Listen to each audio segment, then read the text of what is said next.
The day Easton chose his family over me still plays in my mind like a broken record. I remember standing in our kitchen, watching him pack his things while his mother's words echoed through our apartment. "She'll never be good enough for a Lynch." My name is Delilah, and I was naive enough to believe love could bridge any gap. I grew up waiting tables and studying nights, while Easton grew up in a mansion with a silver spoon in his mouth. But when we met at that coffee shop where I worked, none of that seemed to matter. "You can't just leave," I said, my voice barely a whisper, as he stuffed his expensive shirts into a suitcase. "After everything we've been through." Easton wouldn't look at me. "My family, they're right, Delilah. We come from different worlds." I tried to make them understand, but what? My background isn't prestigious enough. My father wasn't a CEO. The coffee mug in my hand trembled. "I thought you were different. You don't understand the pressure I'm under," he said, finally meeting my eyes. "The family business, our reputation." "No, you don't understand," I cut him off. "I loved you despite your family's money, not because of it." The doorbell rang, making us both jump. Tiffany, his mother, stood there in her designer suit, perfectly manicured nails drumming against her purse. She barely acknowledged my presence as she walked in. "Easton, darling, the car is waiting," she said, her voice dripping with artificial sweetness. "Your father is expecting us for dinner." I watched as Easton's shoulders slumped in defeat. The man I married, who once promised to stand by me through anything, was crumbling under his mother's gaze. "You should have seen this coming, dear," Tiffany said to me, her smile never reaching her eyes. "Someone like you, well, you must have known this was temporary." My best friend Bridget had warned me about the Lynches. "They're old money," she'd said. "They'll never accept someone they consider beneath them." I'd dismissed her concerns, believing Easton's love would be enough. "Someone like me." I stepped closer to Tiffany. "You mean someone who worked her way through college? Someone who knows the value of hard work?" "Mother, please," Easton interrupted, but Tiffany raised her hand to silence him. "Someone common," she replied. "We have certain standards to maintain. Surely you understand." The weight of my wedding ring suddenly felt like lead. I slipped it off my finger and placed it on the counter with a soft clink. "I understand perfectly. I understand that your son isn't half the man I thought he was." Easton flinched. "Delilah, don't what? Don't make this harder. You've made your choice, Easton. You chose them." I turned to Tiffany. "Congratulations, you've won. But remember this moment, because I promise you'll regret it." "Is that a threat?" Tiffany's perfectly shaped eyebrows rose. "No," I smiled, feeling a strange calm wash over me. "It's a promise to myself." I grabbed my keys and walked toward the door, pausing only to look back at Easton one last time. He stood there, trapped between his mother and his suitcase, looking lost and small. "You know what's funny?" I said. "I actually felt sorry for you, growing up with parents like these, but now I see you're exactly like them." The door closed behind me with a satisfying thud. In my car, I called Bridget, my hands shaking as I held the phone. "He's gone," I managed to say, before the tears started. "I'm coming over," she said immediately. "Pack your bags. You're staying with me." "I can't just." "Yes, you can, and you will. This isn't the end of your story, Delilah. It's just the beginning."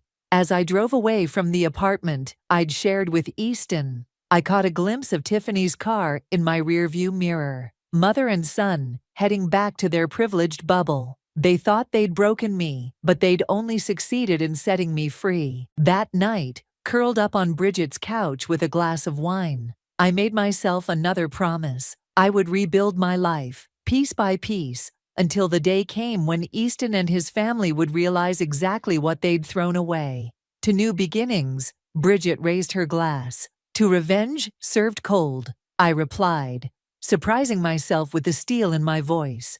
Little did they know, the humble waitress they'd dismissed would soon become their worst nightmare. Not through malice or schemes, but through the simple act of rising above their expectations and succeeding beyond their wildest dreams. You can't mope around my apartment forever, Bridget announced one morning, yanking open the curtains. It's been 2 weeks. I pulled the blanket over my head, but she wasn't having it. I'm not moping, I muttered. I'm strategizing.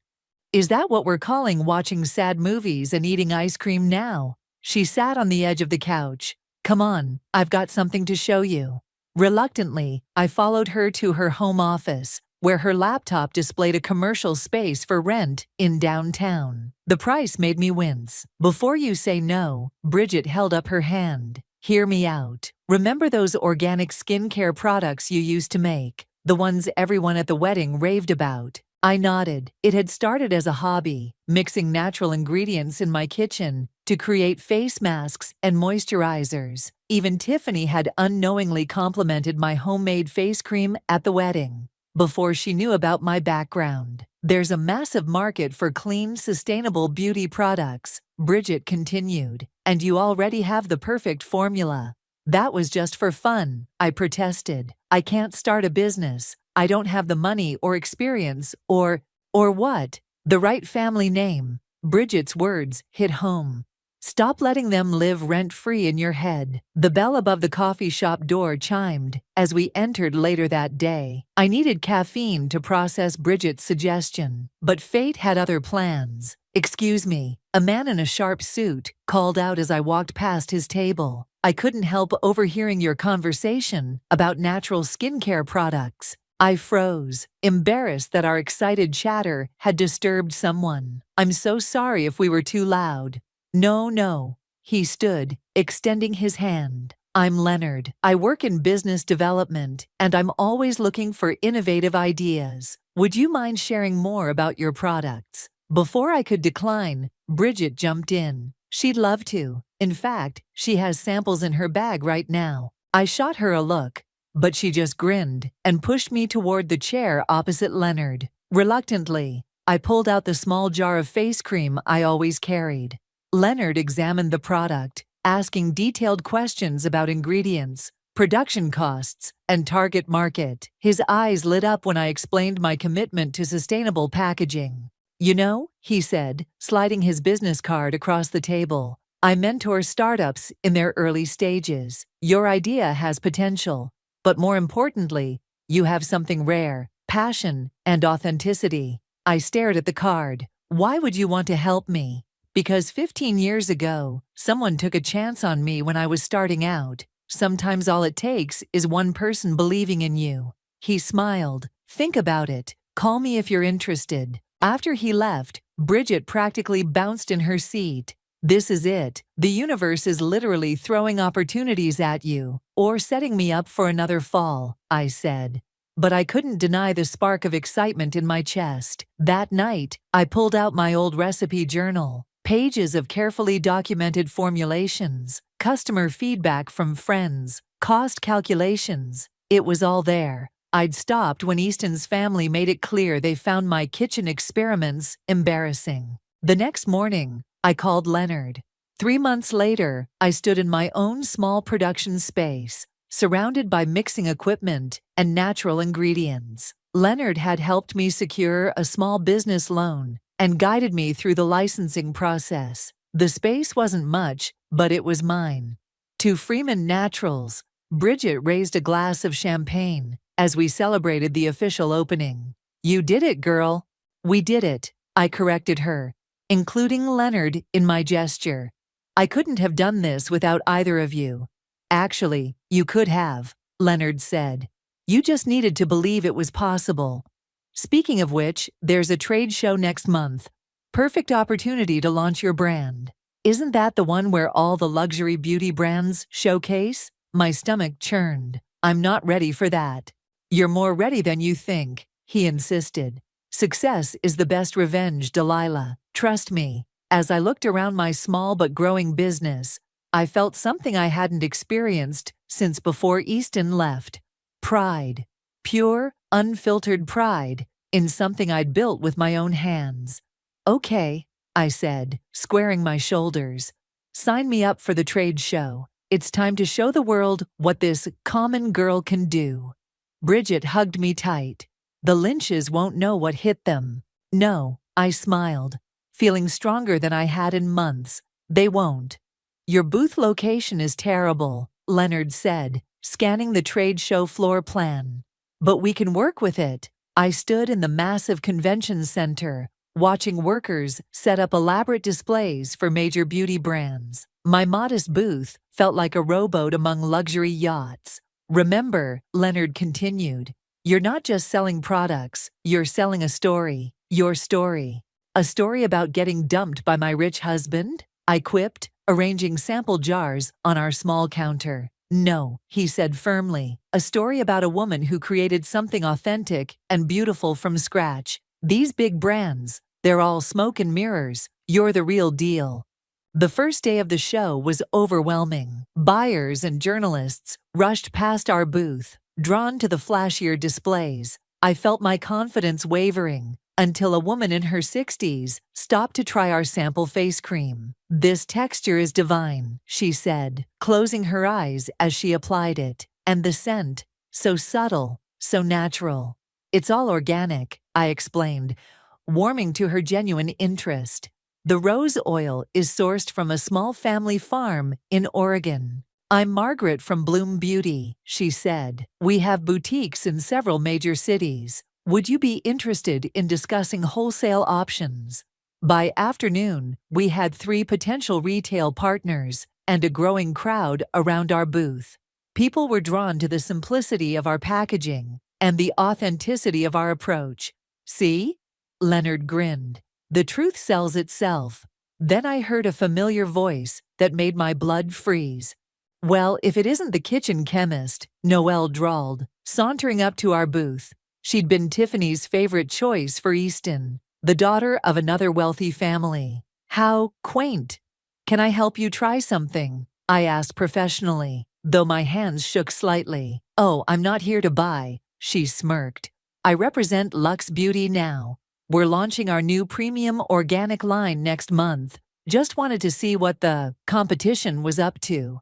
I noticed her eyes scanning our display, lingering on our order book. Well, good luck with your launch, I said firmly. If you'll excuse me, I have customers waiting. After she left, Leonard squeezed my shoulder. Don't let her rattle you. She's worried, or she wouldn't have come over. The next day brought even more success. A popular beauty blogger raved about our night cream on social media, sending a flood of visitors to our booth. By closing time, we'd sold out of several products and had a waiting list for more. We need to scale up production, Leonard said as we packed up. And fast. I know some manufacturers who… No, I interrupted. We're keeping production in-house. Quality control is everything. He smiled. That's exactly what I hoped you'd say, but you'll need a bigger facility, more staff. Then that's what we'll do, I said, surprising myself with my certainty. I won't compromise on quality, ever. The final day of the show, I arrived early to find a sophisticated woman waiting at our booth. She introduced herself as the beauty director of a major magazine. Your brand has created quite a buzz, she said. Would you be interested in being featured in our Rising Stars section? As we discussed the details, I noticed Noelle watching from her luxurious booth across the aisle. Her expression sour. The magazine feature would come out just before Luxe Beauty's organic line launch. Perfect timing, Leonard whispered after the beauty director left. Sometimes karma works faster than expected. That evening, as we celebrated our success at a nearby restaurant, Leonard handed me an envelope. Inside was an invitation to speak at an upcoming charity gala. The theme is innovation and sustainability in beauty, he explained. They want you to share your journey. I stared at the invitation, my heart racing when I saw the event details. The Lynch Foundation was one of the main sponsors. You don't have to accept, Leonard said gently, reading my expression. Yes, I do, I replied, my voice stronger than I felt. It's time to show them exactly who I've become. Bridget raised her glass. To facing our fears head on. To karma, Leonard added with a knowing smile. I touched my glass to theirs, thinking about how far I'd come from that broken woman in Bridget's apartment. My small business was growing beyond my wildest dreams, And now I had a platform to tell my story. My real story. To authenticity, I said. And to never letting anyone make you feel small again. As we toasted, my phone buzzed with another order notification. Success, I was learning, truly was the sweetest revenge. You're fidgeting again, Bridget said, adjusting my blazer in the mirror. The charity gala was 3 days away, and we were at my final fitting. I'm not fidgeting, I protested, though my fingers wouldn't stop smoothing the silk fabric. I'm just making sure everything's perfect. The dress is perfect. Your speech is perfect. You're perfect. She turned me to face her. What's really bothering you? Before I could answer, my phone buzzed. Another message from Leonard. Just confirmed. Entire Lynch family RSVP'd, yes, including Easton. My stomach lurched. Maybe I should back out. Like hell you will, Bridget snapped. You've worked too hard for this moment. The boutique owner approached with a garment bag. The alterations are complete, Ms. Freeman. Would you like to try it on one more time? I shook my head, already feeling suffocated. I need air. Outside, I leaned against the building, taking deep breaths. A familiar voice made me jump. Delilah, I turned to see Ricardo, Easton's father, standing there in his usual impeccable suit. Of all the streets in the city. Hello, Ricardo, I managed, straightening my spine. He looked older than I remembered, more gray at his temples. I heard you're speaking at the gala. That's right. I met his gaze steadily.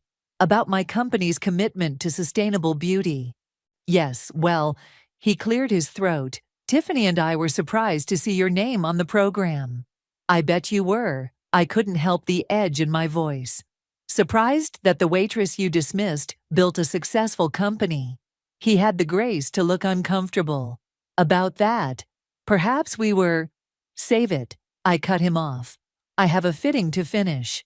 Back inside, Bridget took one look at my face and knew. What happened? Just ran into Ricardo, I said, slipping into the dress. He tried to apologize, or maybe he was going to warn me to stay away from the gala. I didn't stick around to find out. Good, she said firmly. You don't owe them anything. That evening, I buried myself in work at the office, reviewing production schedules and order fulfillment. A knock at the door startled me. You're here late, Leonard said, walking in with takeout bags. Thought you might need dinner and moral support. I grabbed a container of pad thai. I ran into Ricardo today. Ah, he sat down. And nothing. I walked away. I pushed the noodles around. But seeing him brought everything back. The way they looked at me, like I was dirt on their shoes. Good, Leonard said, surprising me. Use that feeling. Channel it into your speech. I don't want revenge anymore, I admitted. I just want to prove them wrong. That's exactly why you'll succeed. He pulled out his tablet. Now, let's review your presentation one more time. The next few days passed in a blur of preparations. The magazine feature about Freeman Naturals hit newsstands, causing our online orders to explode. I barely had time to think about the gala until the morning of. The car's here, Bridget called through my bedroom door. Are you ready? I stared at my reflection. The woman in the mirror looked confident, successful. No trace of the heartbroken girl who'd fled her apartment a year ago. Almost, I called back, reaching for my grandmother's necklace, the only family heirloom I had. As I fastened it, my phone buzzed with a text from an unknown number. I heard you're speaking tonight. We need to talk. Easton. My hands shook as I deleted the message without responding. Delilah. Bridget poked her head in. You okay? Easton just texted. I showed her my phone. He wants to talk. Of course he does, she scoffed. Now that you're successful, now that you're speaking at their precious charity event, don't let him get in your head. She was right. I grabbed my clutch and speech notes. Let's go show them what they missed out on. In the car, Leonard called to review last-minute details. Remember, you're on right after Noelle from Luxe Beauty. Don't let her presentation rattle you. I won't, I promised, watching the city lights blur past. I'm done letting any of them affect me. But as we pulled up to the Grand Hotel, Seeing the Lynch Foundation banner hanging above the entrance, my heart raced. Somewhere inside, my past and present were about to collide. Ready? Bridget squeezed my hand. I took a deep breath, thinking of how far I'd come. Ready. The ballroom buzzed with the city's elite, champagne glasses clinking, and diamonds glittering under crystal chandeliers. I spotted Tiffany holding court near the stage, wearing her signature pearls and condescending smile. Deep breaths, Bridget whispered, steering me toward our assigned table. "You're not that girl anymore," Leonard intercepted us, tablet in hand. "Change of plans. They've moved you up in the speaking order. You're now before Noelle, not after." "What? Why?" "Because," a silky voice interrupted, "I requested it." Noelle appeared, wearing a dress that probably cost more than my first month's rent. "I prefer to close the show. The schedule was set weeks ago," Leonard argued. Noelle's smile didn't reach her eyes. "Things change. By the way, Delilah, have you said hello to Easton yet? He's been asking about you." My comeback was cut short by the event coordinator calling speakers for a final briefing. As I walked away, I heard Noelle's theatrical whisper, "Poor thing. She still looks so provincial."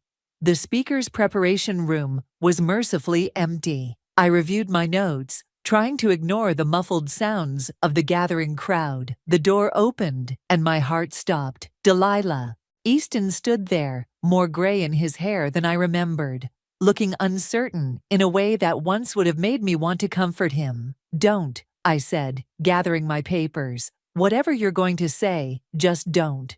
"You look amazing," he pressed on. "I've been following your success, the magazine feature. Funny how my success suddenly makes me worth talking to." I moved toward the door, but he blocked my path. "I made a mistake," he said quietly. "I let my family—" "No." I met his eyes. "You didn't let them do anything. You chose them. Own your choice." "Ms. Freeman," the coordinator poked her head in. "You're on in 5 minutes." I pushed past Easton, but his next words froze me. "I miss you." Turning slowly, I laughed, a sharp cold sound that surprised us both. "You miss me? Now that I'm successful? Now that I've proven I'm not just some waitress? How convenient."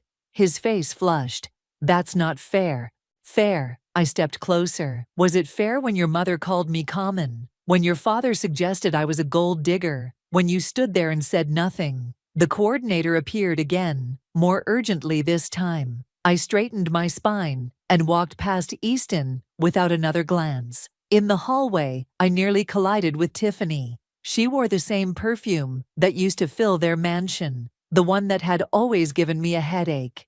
"Delilah, darling," she cooed, as if we were old friends. "I must say, your little business venture is quite impressive for someone of your background." "Thank you, Tiffany," I smiled sweetly. "It's amazing what someone of my background can achieve without riding on their family's coattails."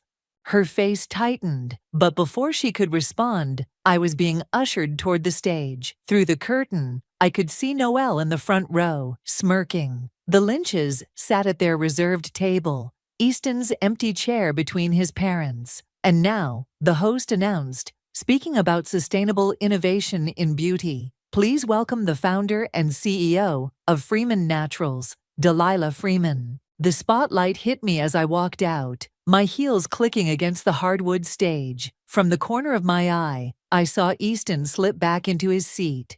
"Good evening," I began, my voice steady despite my racing heart.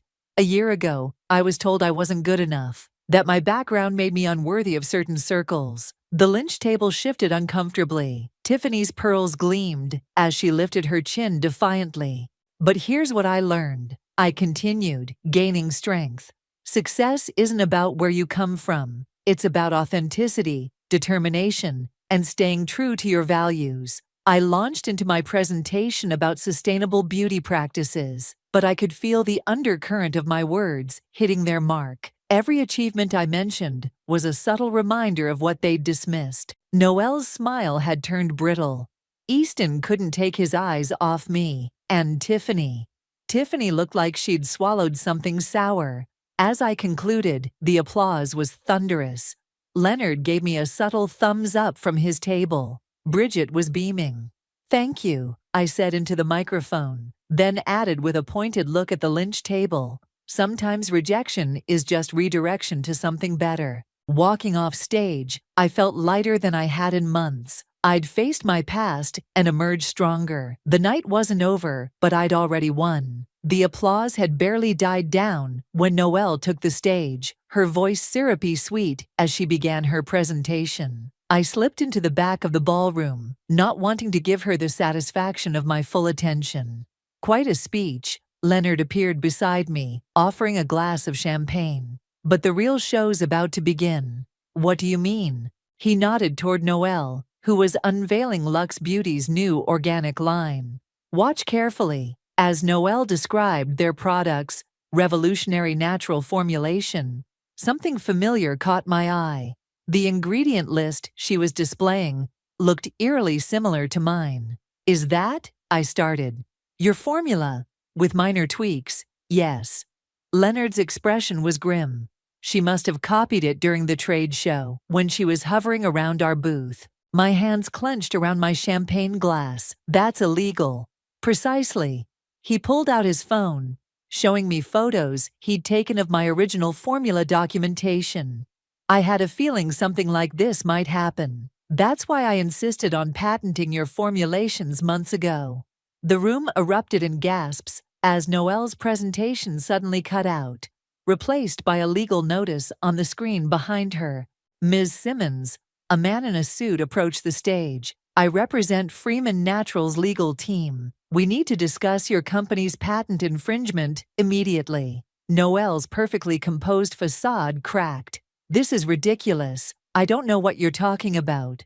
The formulation you're presenting," he continued loudly, "is protected under patent number 789324, registered to Freeman Naturals 6 months ago." The ballroom erupted in whispers. I saw Tiffany frantically whispering to Ricardo, while Easton sat frozen, staring at Noelle with dawning comprehension. "You knew," I said to Leonard. "You knew she'd try this."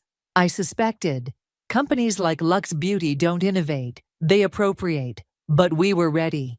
Noelle stormed off the stage, her face red with fury. She made a beeline for me, but security intercepted her halfway. "You planned this," she hissed as they escorted her out. "You set me up." "No," I called after her.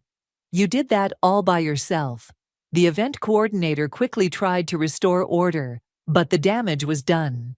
Journalists who'd come to cover a charity gala now had a much juicier story. "Delilah," Bridget rushed over. "Have you seen your phone? The story's already breaking on social media. Luxe Beauty's stock is dropping." Before I could respond, Tiffany appeared before me, her face tight with barely controlled rage. "You've made your point. Are you happy now? Destroying reputations."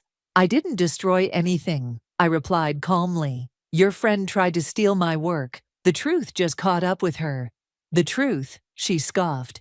"The truth is, you'll never belong in this world, no matter how successful you become."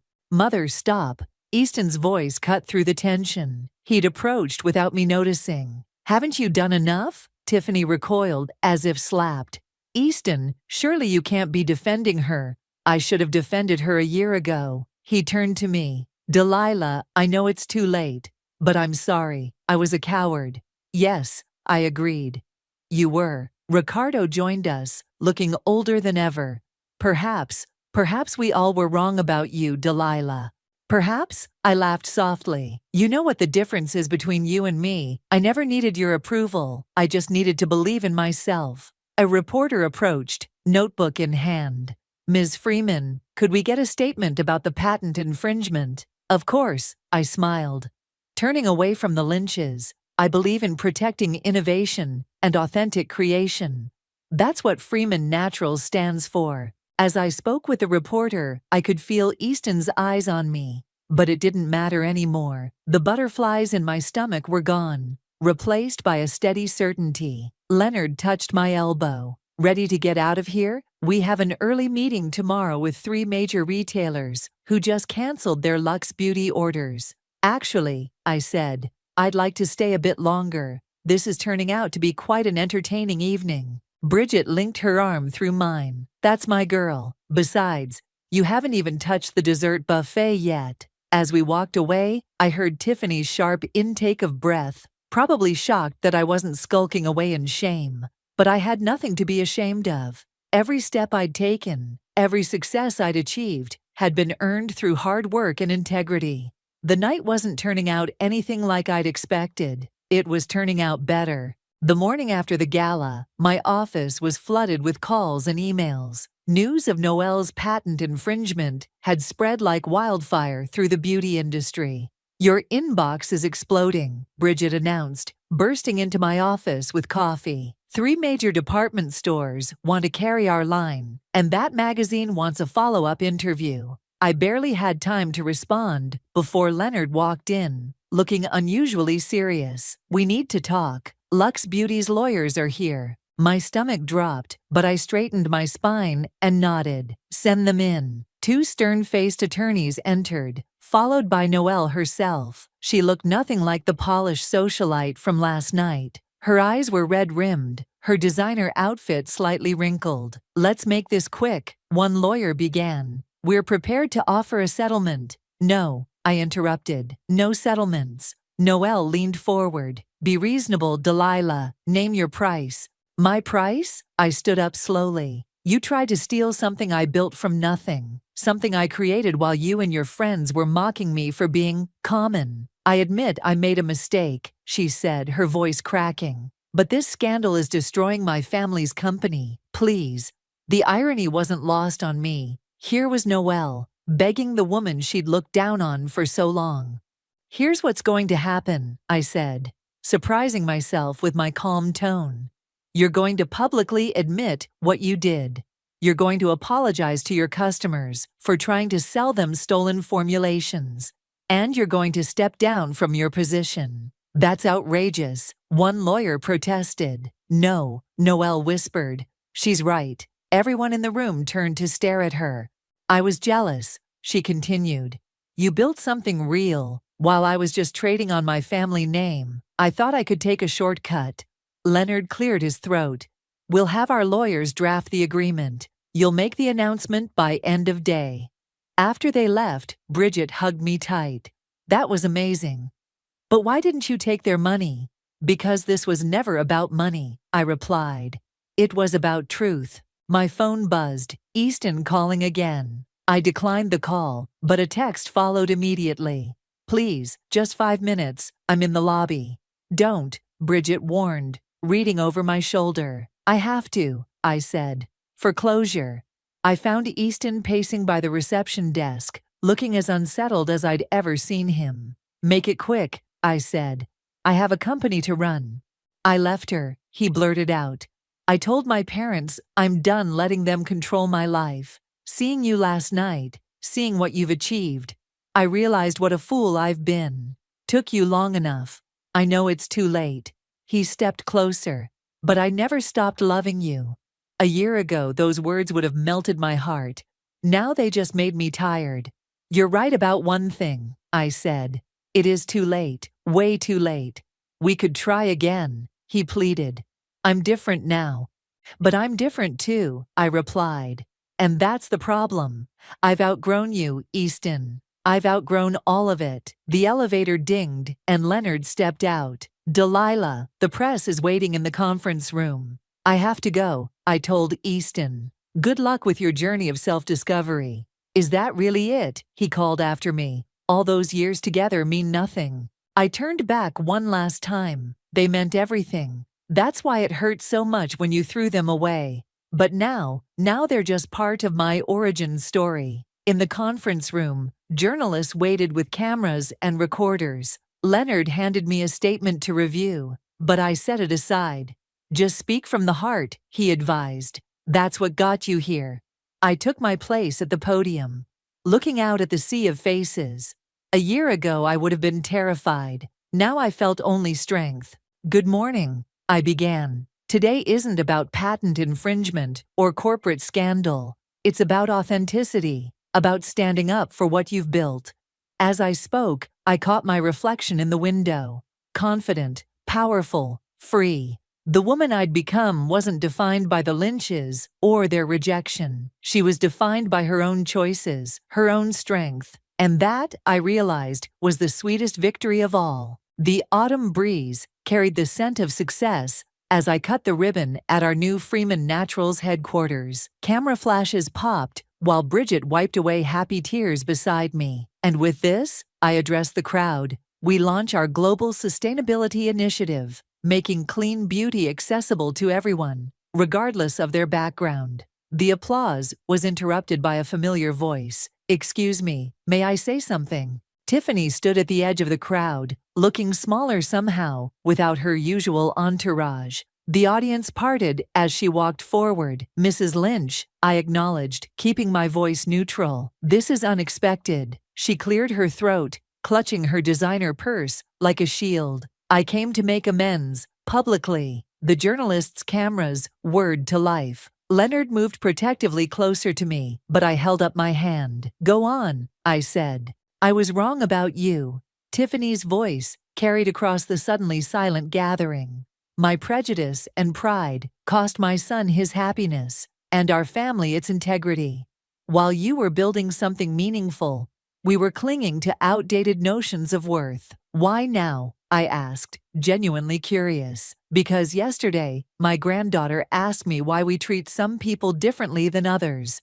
Her voice cracked. I couldn't give her an answer that didn't make me ashamed. The crowd murmured. I stepped down from the podium, approaching her. "I don't expect forgiveness," she continued, "but I want you to know that you've taught our entire social circle a valuable lesson. Success isn't inherited, it's earned." "Thank you," I said simply. "Would you like a tour of the facility?" Her eyes widened in surprise. "You'd allow that?" "Of course, our doors are open to everyone. That's the whole point."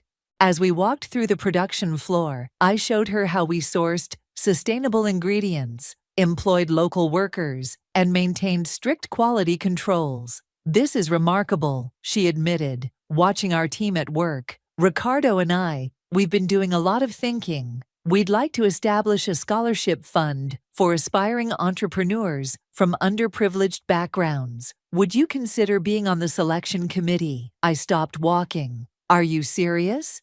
"Entirely. Who better to spot genuine talent and determination?" Before I could respond, Bridget rushed up with her tablet. "Delilah, you need to see this. Noelle just posted her public apology, and it's going viral."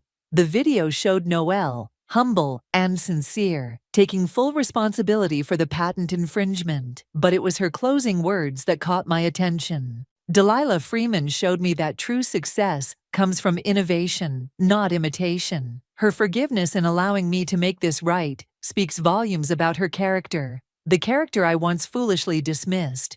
"Well," I smiled at Tiffany, "it seems today is full of surprises."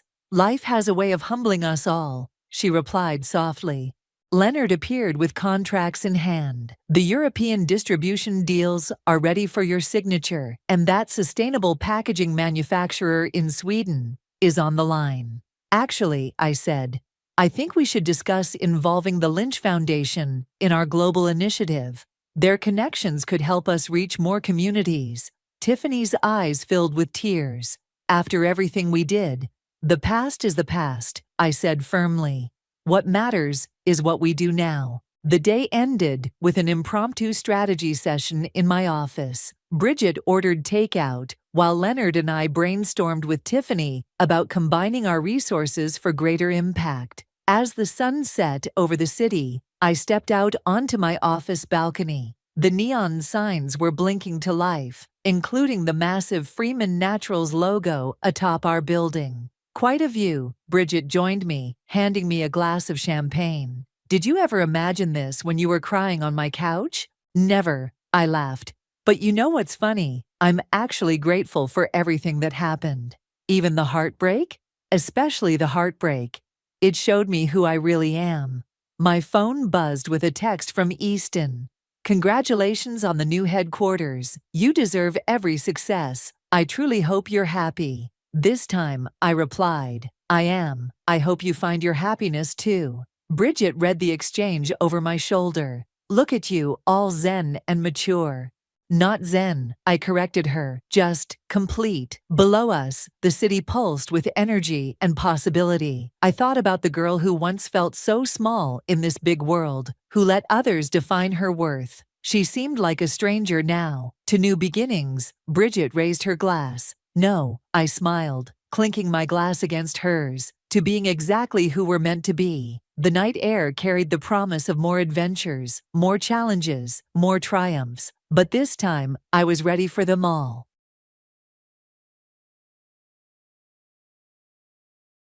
Our family moved to this town 3 years ago.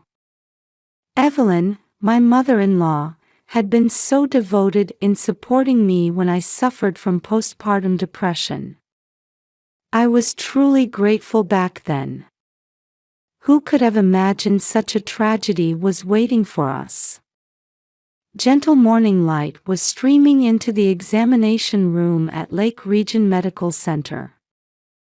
I had just finished examining a young patient and was removing my familiar stethoscope from around my neck. "All right, Thomas. Your throat inflammation is getting much better. Let's continue the medication for 3 more days and see how it goes." As I watched the 4-year-old boy climb down from the examination table, I couldn't help but sigh. He reminded me of my own son, Ethan, who was the same age. I'm Sarah Mitchell, a physician at the only pediatric clinic in this town. It's been 3 years since we moved to this quiet lakeside community. With a population of about 5,000, this small town was the ideal environment for raising a child, away from the hustle and bustle of the city. My husband Robert serves as vice president at an investment bank in Minneapolis. Though kind-hearted, he has an indecisive streak, particularly when it comes to opposing his mother's wishes. He lives apart from us during the weekdays, making an effort to spend his limited weekend time with family. "Sarah, there's a church bazaar this weekend. Let's take Ethan along." Evelyn, my mother-in-law, was a former high school teacher who exuded an outwardly intellectual and composed demeanor. When I suffered from postpartum depression 3 years ago, she had been incredibly supportive. In fact, I might not have made it through that dark period without her presence. Postpartum depression happens to many women. You're a wonderful doctor and an excellent mother. Her kindness in taking care of Ethan, who was still a baby then, remains deeply etched in my heart. However, I had no way of knowing the truth hidden behind that kindness at the time. Last week, something that happened at Ethan's 4th birthday party now casts an eerie shadow. As balloons swayed in the wind decorating the yard, Ethan was happily riding his new bicycle. "I'll protect you forever." Evelyn was obsessively taking photos of Ethan. At that moment, I failed to notice the strange glint in her eyes. "By the way, Sarah, it's time to renew the life insurance." Looking back, the conversation Robert suddenly brought up that night was another ominous sign. And when Frank, Robert's uncle, promised a lake trip on his new boat, it was all part of an intricately planned trap.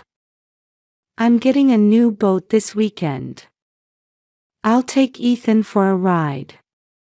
Ethan's eyes lit up at Frank's words, who doted on him.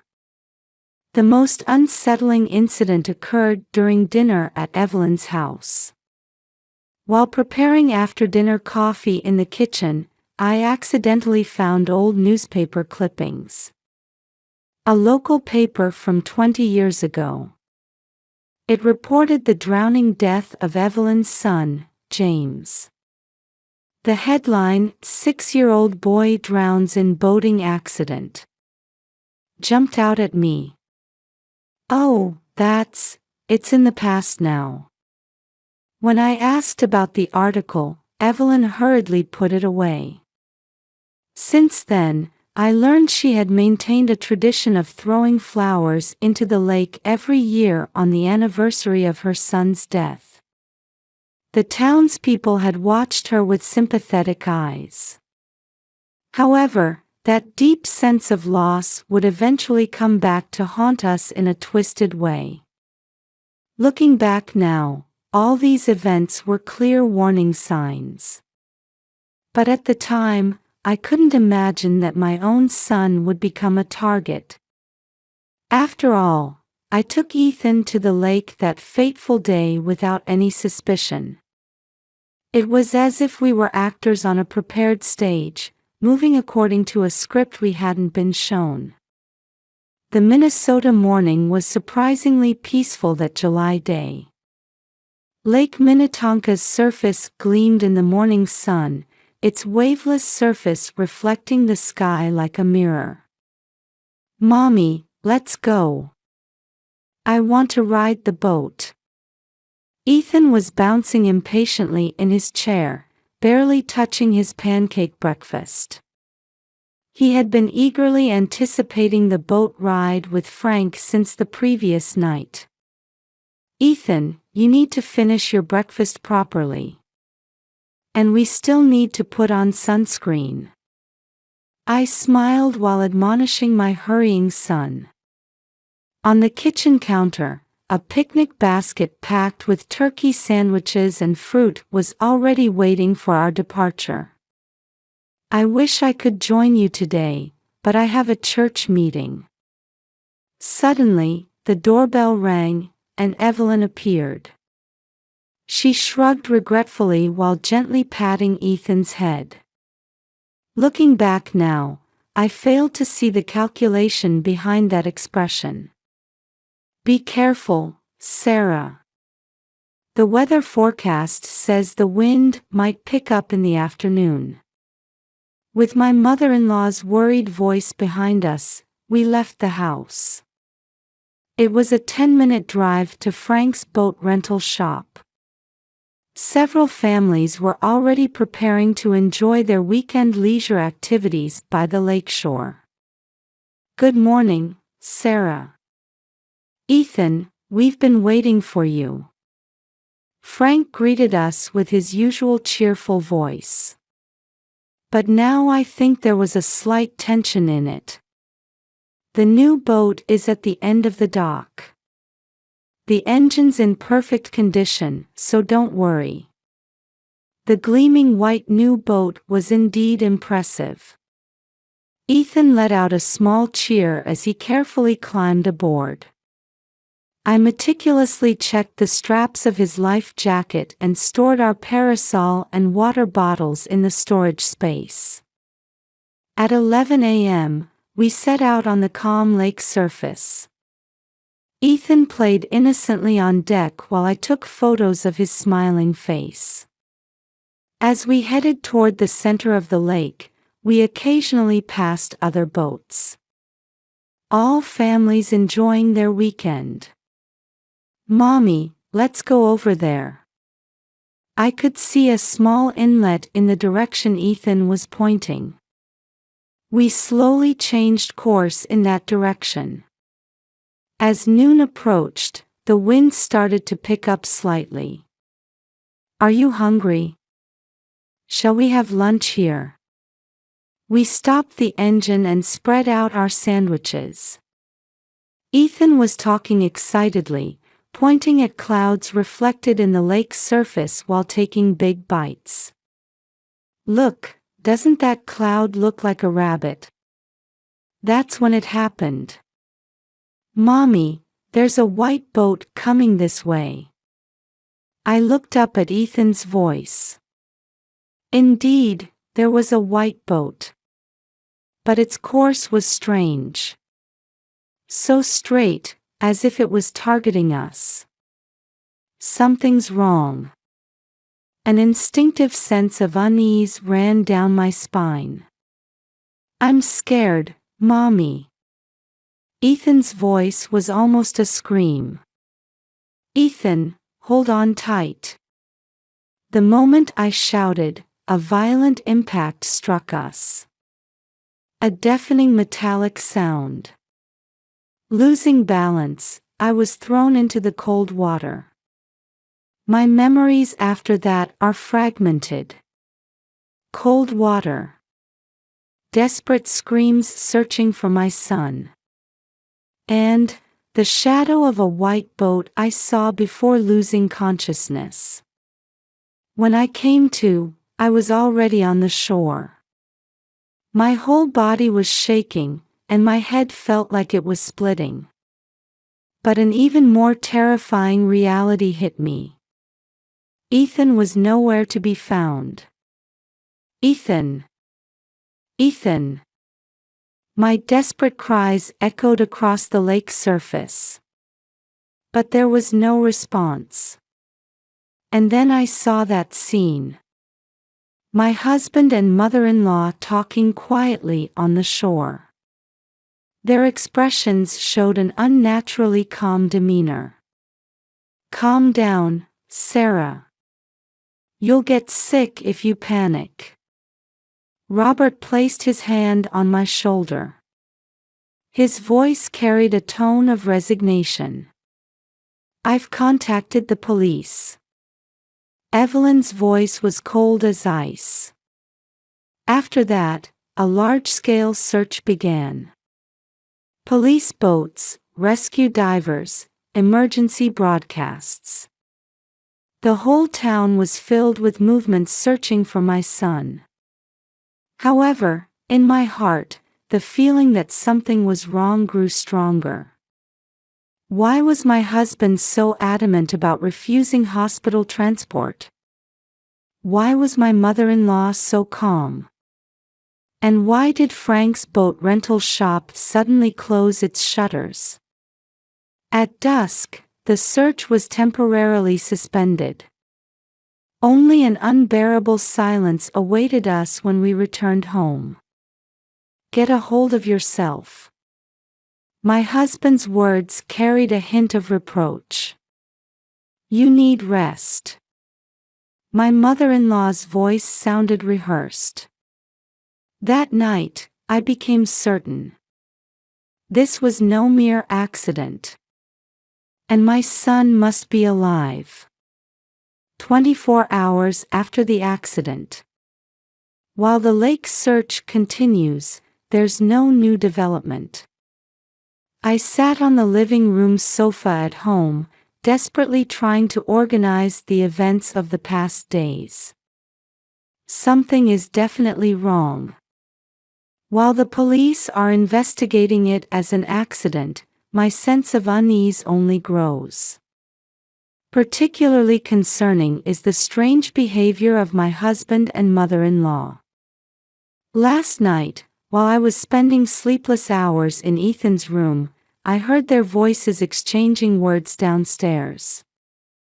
"Let's proceed as planned." "Yes, but I'm worried about her condition." That conversation sounded like part of a prepared script. In the morning, Susan from next door came to check on me. She's a regular at the local church and close to Evelyn. "Sarah, are you okay? Do you need anything?" Behind her kind words, there seemed to be an awkward expression. And there was a decisive sense of something wrong. It felt like Susan was speaking as if Ethan was already gone. "Susan, do the townspeople know something?" At my question, she momentarily averted her eyes. "I'm sorry, I'm in a hurry." As she left, there was a tension typical of someone hiding something in her departing figure. That afternoon, my hospital colleagues took turns coming to check on me. Each time, I tried to maintain composure. However, I noticed something at one point. Janet from the front desk had a subtle change in expression when she mentioned Evelyn's name. Evelyn must be having a hard time, again. Those words were cut off mid-sentence. Again. What was she about to say? Before leaving the hospital, I gathered courage to ask Janet. Do you know something about Evelyn? No, nothing in particular. She hurriedly averted her eyes. Just 20 years ago. I'm sorry, I don't. 20 years ago. It matches the date on that newspaper article. On my way home, I stopped my car by the lake. While gazing at the calm evening lake surface, I organized my memories. And the events from Ethan's birthday party took on new meaning. My mother-in-law's abnormal obsession. The words, "I will protect you." The sudden talk about life insurance. And Uncle Frank's unnatural boat proposal. Everything was starting to connect. Just then, my cell phone rang.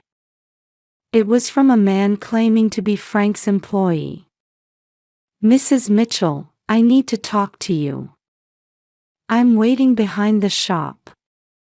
When I arrived at the meeting place, a young mechanic was waiting nervously.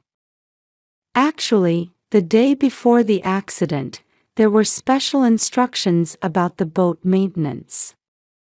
His story was interrupted. Turning to a sudden noise, there stood Frank. "It's late, you should go home." Frank's voice had a coldness I'd never heard before. When I returned home, my husband was waiting at the entrance. "Where have you been?" His attitude showed clear irritation. Behind him, as usual, stood Evelyn. We were worried. The unnaturalness of those words. Like a play. That night, I took out a notebook in my room. A doctor's habit. Writing down each point of unease, one by one. Why are my husband and mother-in-law so calm? Why do the townspeople seem to avoid me? What was the boat mechanic trying to say? What's the truth about the accident 20 years ago? The true meaning of mother-in-law's words at my son's birthday. And most concerning, why does it seem like no one is really looking for my son? By my pillow was Ethan's favorite teddy bear. Just yesterday, my son was sleeping while holding this. Wait for me. I will find you. I made a firm vow. My son is alive. And these feelings of wrongness must be the key to the truth. Starting tomorrow, I'll take action myself. Investigate Evelyn's past, talk to the town elders. And uncover the truth about that boat accident. As a doctor, and more importantly as a mother, I have a duty to protect my son. Even if it means confronting my family. Morning of the third day after the accident. I woke up early. Under the dim pre-dawn sky, I headed to Evelyn's house. My husband was away for work. I couldn't miss this opportunity. There's a hidden emergency key in Evelyn's backyard. From that spot known to all family members, I retrieved the key. My hand trembled slightly. For Ethan. Telling myself this, I quietly opened the door. The interior is orderly. Typical of my mother-in-law's meticulous nature. But today, I came with a different purpose.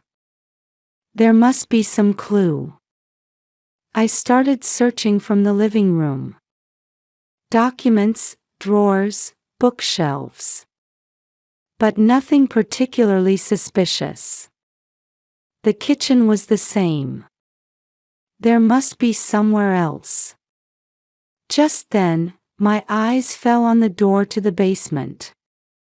That door, usually locked, was slightly ajar. I descended the stairs. Pointing my flashlight into the dark basement, there was. This is. New children's clothes, neatly arranged by size. All in Ethan's size. Further in, a newly furnished children's room. Complete with bed, toys, and bookshelf. As if waiting for someone.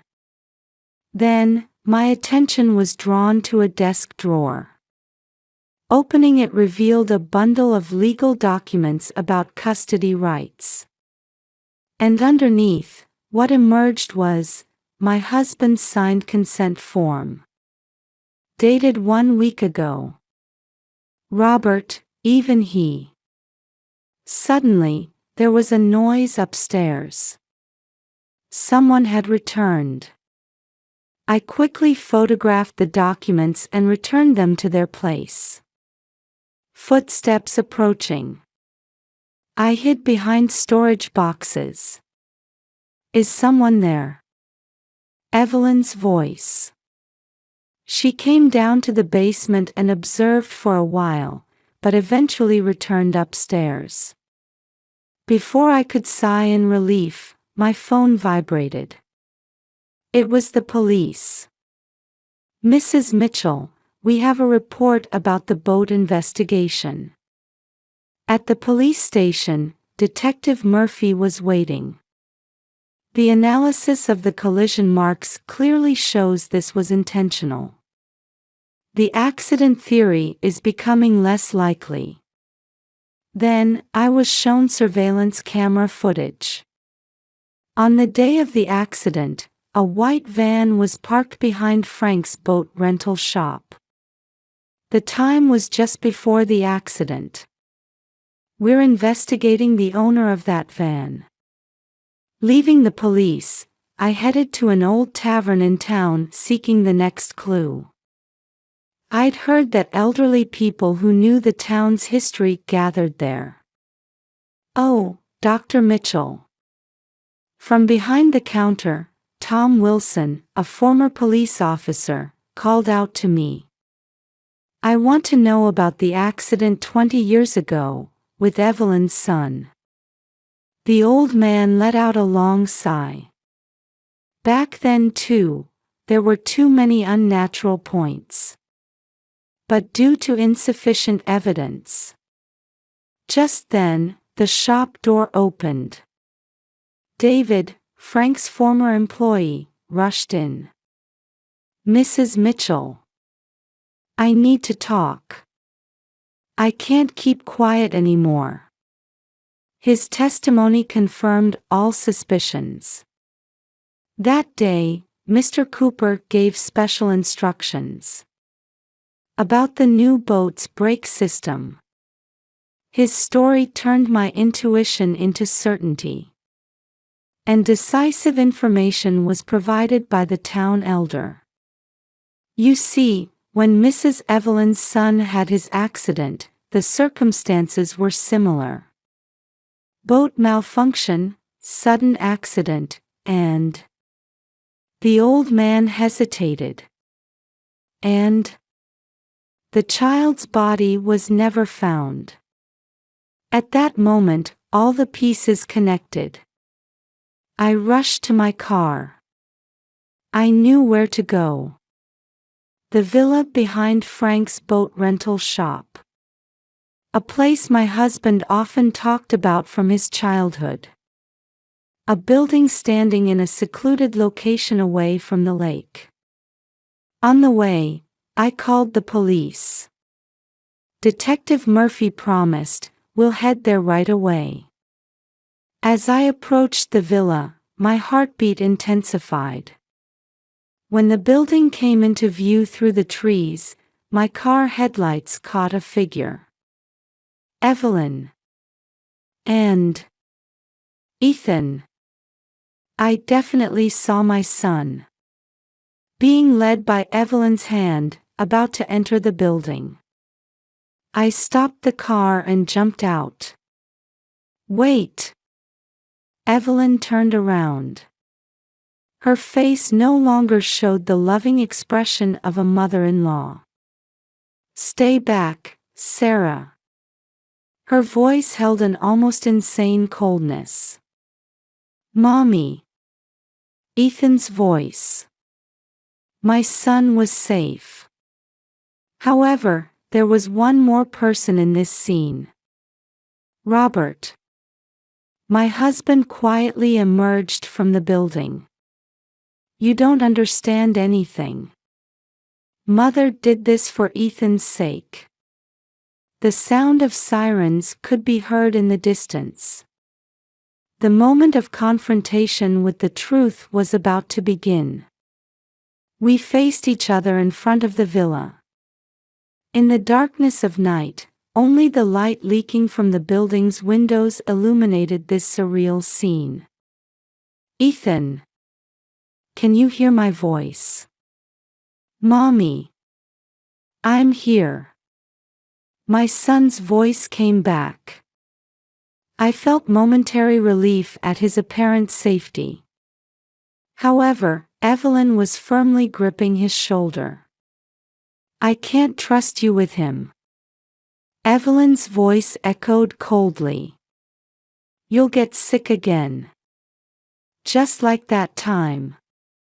No, I replied firmly. I am his mother. I won't run away anymore. The sound of sirens was getting closer. However, there was no sign of panic in Evelyn's expression. Rather, she continued speaking as if unleashing long-held feelings. James too, that day, drowned right before my eyes. A maniacal light dwelled in her eyes. I couldn't let you go through the same pain. I will protect Ethan. Mother is right, my husband cut in from the side. No one tried to understand Mother's pain. But I thought if we followed Mother's wishes, everyone could be happy. I understand her feelings better than anyone. Frank appeared as well. That day, I was partly responsible too. But we went too far. No more. Police car headlights began illuminating the villa's garden. Ethan, come here, I called out quietly but with a firm voice. It's all right. No one will separate us anymore. A moment of silence. Then, Ethan broke free from Evelyn's grip and ran to me. Mommy. I embraced my son.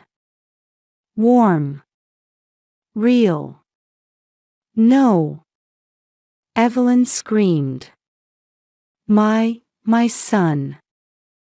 Evelyn collapsed to her knees, breaking down in tears. Frank silently extended his hand, while Robert stood frozen in shock. It was all over. Still holding Ethan, I looked up at the sky. Small stars twinkled in the night sky. The long nightmare was finally coming to an end. A year has passed since then.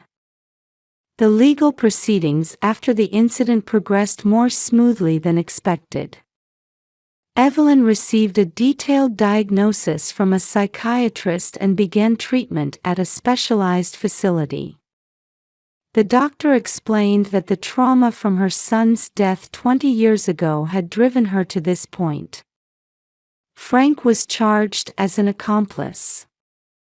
However, considering his cooperation in solving the case, he avoided a prison sentence.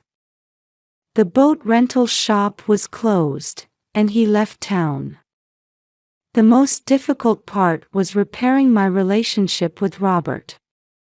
I knew about Mother's condition since I was a child, he quietly confessed one night. But I lacked the courage to face it. That weakness put Ethan in danger. Through repeated counseling, we gradually rebuilt our relationship. It was also a process of building new trust. Daddy, watch me. On weekends, Ethan practices riding his new bicycle in the park.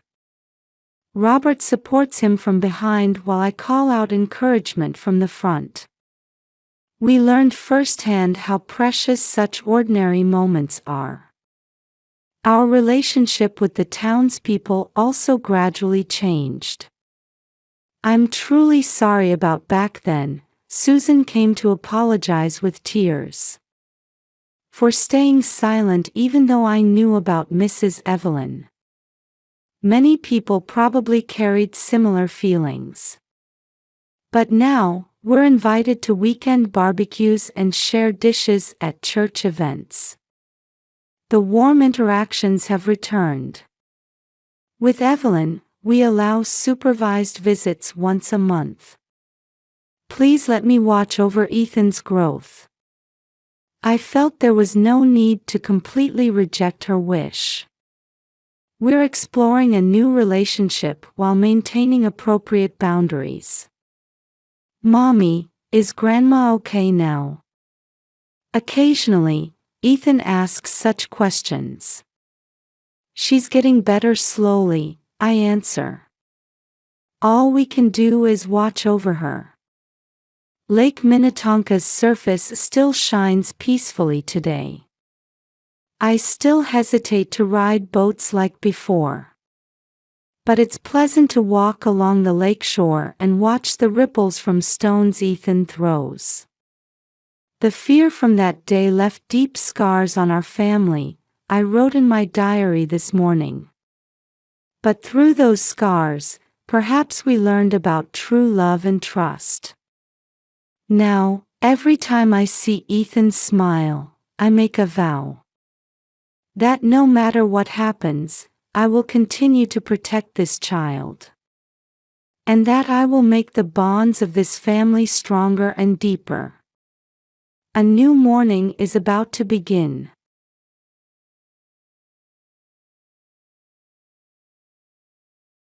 The snow continued to fall, quietly blanketing the upscale neighborhood of Eden Prairie. Beverly Henderson stood at her large bay window with her usual warm coffee in hand, gazing out at the garden. The morning sunlight made the snowflakes sparkle, covering the ground in white like a dusting of sugar. This moment was her favorite time of day. Grandma! Look! Tommy's energetic voice pierced through the frigid morning air from the garden.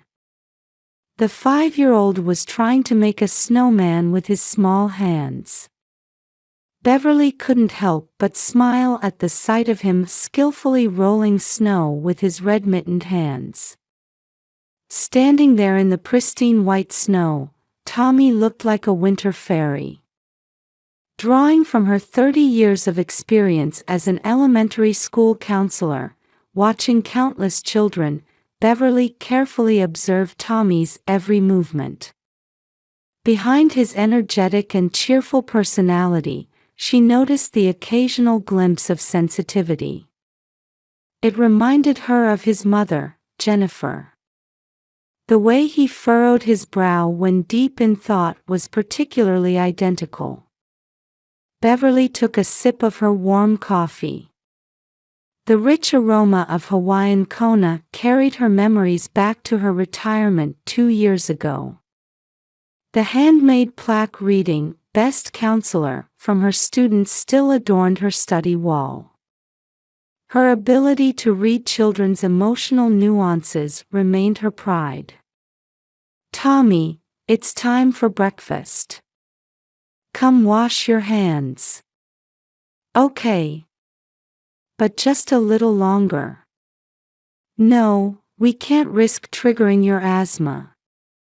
As she welcomed her snow-covered grandson inside, Beverly thought about her husband, William. A respected figure who taught English at the local high school for 30 years and now served as a church board member. Their 40-year marriage appeared ideal to others. Their Sunday church attendance symbolized the model family, drawing envious glances from the community. Their son Mark worked as a manager at a local IT company, and his wife Jennifer was an elementary school teacher. Celebrating their 10th wedding anniversary, they seemed like a perfectly happy couple. They appeared to live peacefully in their suburban home. The whole family enjoyed weekend barbecues and vacation camping trips. Their days resembled a perfect family portrait. But lately, concerning signs had emerged. First, there were changes in Tommy's behavior. Mommy was crying again last night. When Tommy suddenly said this one day, a small shadow fell across Beverly's heart. A grown-up worry had begun to inhabit her grandson's innocent eyes.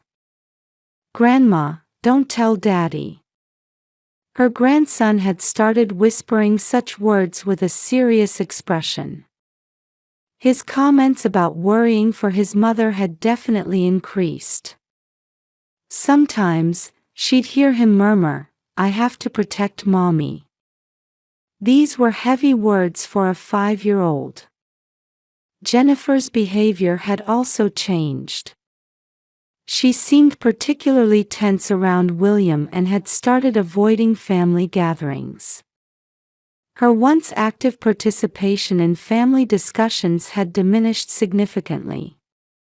She complained of poor health more frequently, and Beverly hadn't missed the vitality draining from her eyes. When asked, "Are you feeling unwell?" Jennifer would smile and say, "I'm just a little tired." However, Beverly's counselor instincts told her these smiles weren't genuine. William's behavior had also become concerning. His excessive attention to Jennifer. His attitude of trying to control family gatherings like a conductor. "Jennifer, why don't you rest more? I'll take care of everything." Such conversations had become frequent. Though the words seemed kind on the surface, they carried an undercurrent of coercion. Jennifer would always just look down silently at such times. Beverly's years of counseling experience were setting off alarm bells. Something serious lurked beneath the surface calm. Some invisible dynamic was at work within this family. However, at that time, Beverly couldn't have imagined that this peaceful daily life would soon transform into a horrifying tragedy. Outside, the continuing snowfall quietly erased the colors from the ground, as if forecasting the events to come. The cold wave that hit Minnesota in February had frozen the entire town. Temperatures had plunged well below freezing, transforming the outside world into a realm of snow and ice. The roads were frozen, and street trees gleamed like ice sculptures. The weather forecast predicted this cold wave would continue throughout the week. First thing in the morning, Beverly checked Tommy's asthma medication as usual. Having everything ready, including the inhaler, for when he visited her house was part of her daily routine. Drawing from her experience as a former counselor, she took meticulous care of her grandson's health. That morning, Beverly's heart nearly stopped at a sudden phone call. "It's terrible. Tommy's having an attack." Jennifer's panicked voice rang through the receiver. Though Tommy, who had asthma, had experienced attacks before. This time was different. There was an unprecedented urgency in her tone. What about the oxygen inhaler? Isn't his usual medication working? It's not working. His face is turning blue, his breathing. Please, come quickly. Jennifer's voice, though on the verge of tears, seemed somehow restrained, as if afraid of being overheard. I'm coming right now. What about the ambulance? Well, William is already here. Mid-sentence, William's voice came through the receiver. I'll take him to the hospital, so don't worry. At that voice suddenly interrupting from behind, Jennifer's breathing seemed to stop for a moment. William continued on the other end, I'll drive him to Mayo Clinic. I've already contacted Dr. Peterson. Bev, you stay at home. William's voice carried an unusual forceful tone. Tommy's labored coughing could be heard. But it was different from his usual attacks. The sound was weak, as if he were in a daze. Grandma. At her grandson's faint voice, Beverly instinctively called out Tommy's name. But William's voice cut her off. Don't worry. It's the best medical facility. Dr. Peterson is standing by. With that, William hung up. Beverly couldn't suppress the anxiety spreading through her chest. A sense of urgency enveloped her, as if she were missing something crucial. Several hours later, Beverly's cell phone rang while she was preparing hot tea in the kitchen. Bev. Tommy is gone. William's call was brief and curt. His voice was mechanical, devoid of any emotion. We did everything we could, but it was too late. Dr. Peterson examined him too, respiratory arrest due to an asthma attack. Death at Mayo Clinic. When she heard those words, it felt as if the world had stopped.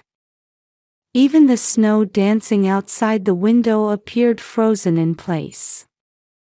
The cup she was holding fell to the floor, its shattering sound seeming distant. That can't be true. He was fine just yesterday, if it had been our usual hospital. Beverly's voice trembled. She couldn't accept the reality that the boy who had been building a snowman in the garden was gone. Anyway, come to the hospital right now.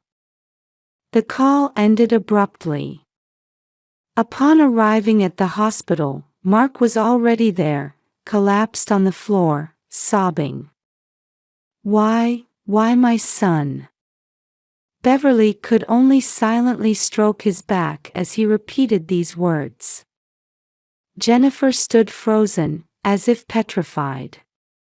Her appearance was less that of a mother devastated by deep sorrow and more like something else, like a hostage trembling in fear.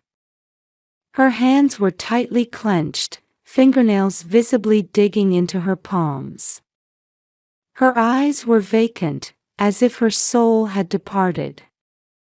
The funeral preparations proceeded with unusual speed. Leave everything to me.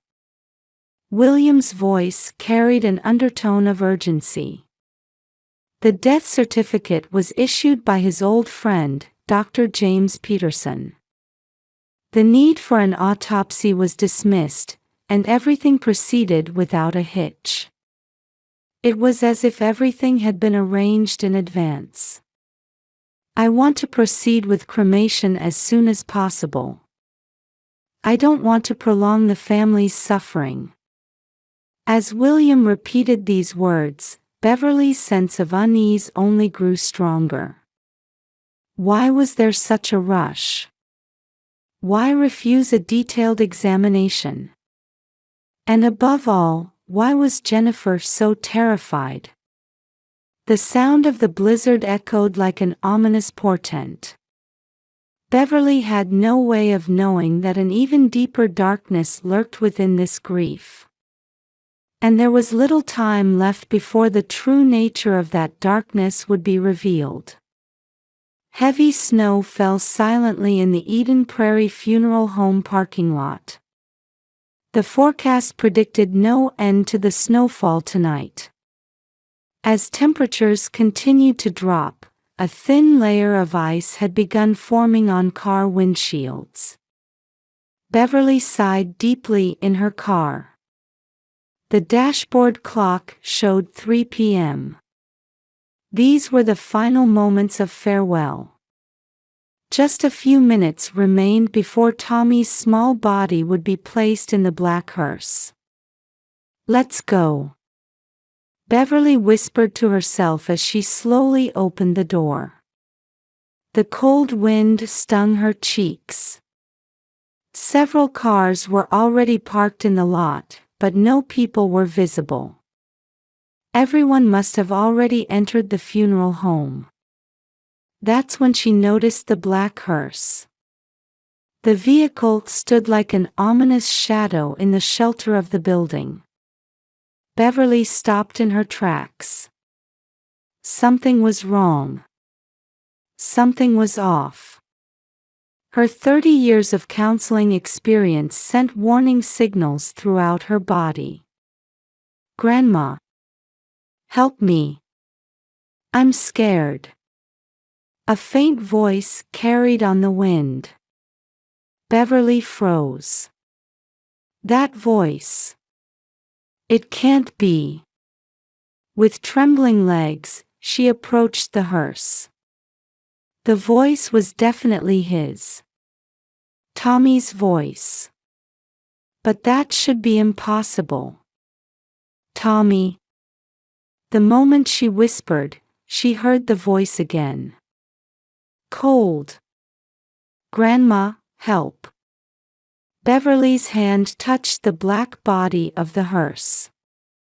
The cold metal surface. But there was definitely a vibration from inside. In that instant, something melted within her. All the previous feelings of unease and unnaturalness connected to one horrifying possibility. There was no time to hesitate. Beverly pulled out her cell phone and dialed 911.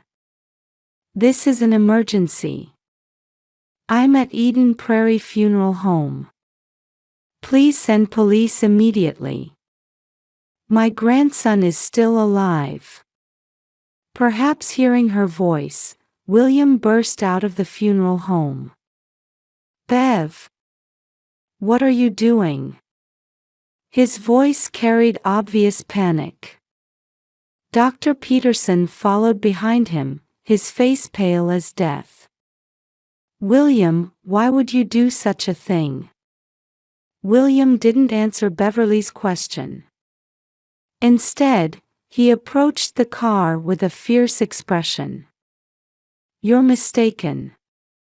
Tommy is dead. We have the death certificate. Get back inside right now." But by then, the sound of sirens was already approaching. Police cars slid into the parking lot, cutting through the snow. When the police opened the hearse door, they found Tommy, sedated but alive. His small chest rising and falling faintly. "He's alive." The paramedic's voice rang out. William tried to resist but was quickly restrained. Dr. Peterson collapsed on the spot, tearfully beginning to confess everything. At the building entrance, Jennifer suddenly broke down crying.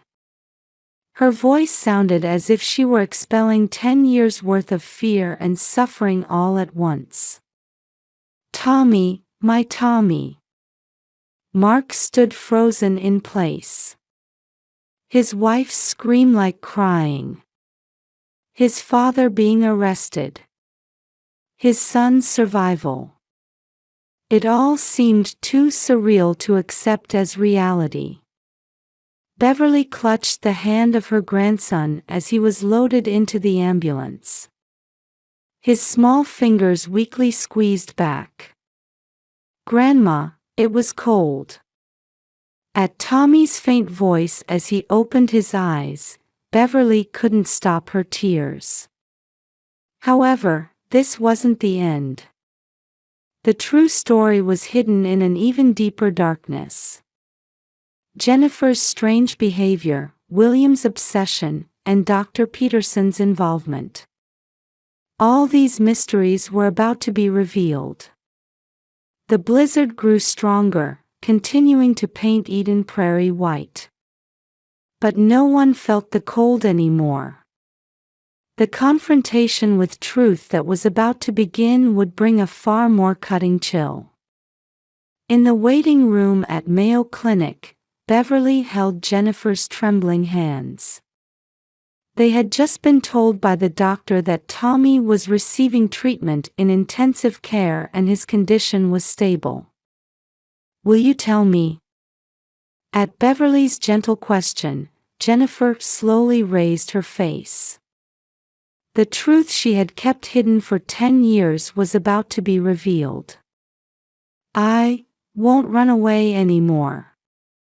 Her voice trembled, but there was clear determination in it. "It started soon after we were married." Jennifer's confession continued quietly but steadily. "It began right after they returned from their honeymoon. William had started showing an abnormal interest in Jennifer, his son's new wife. It started with subtle physical contact.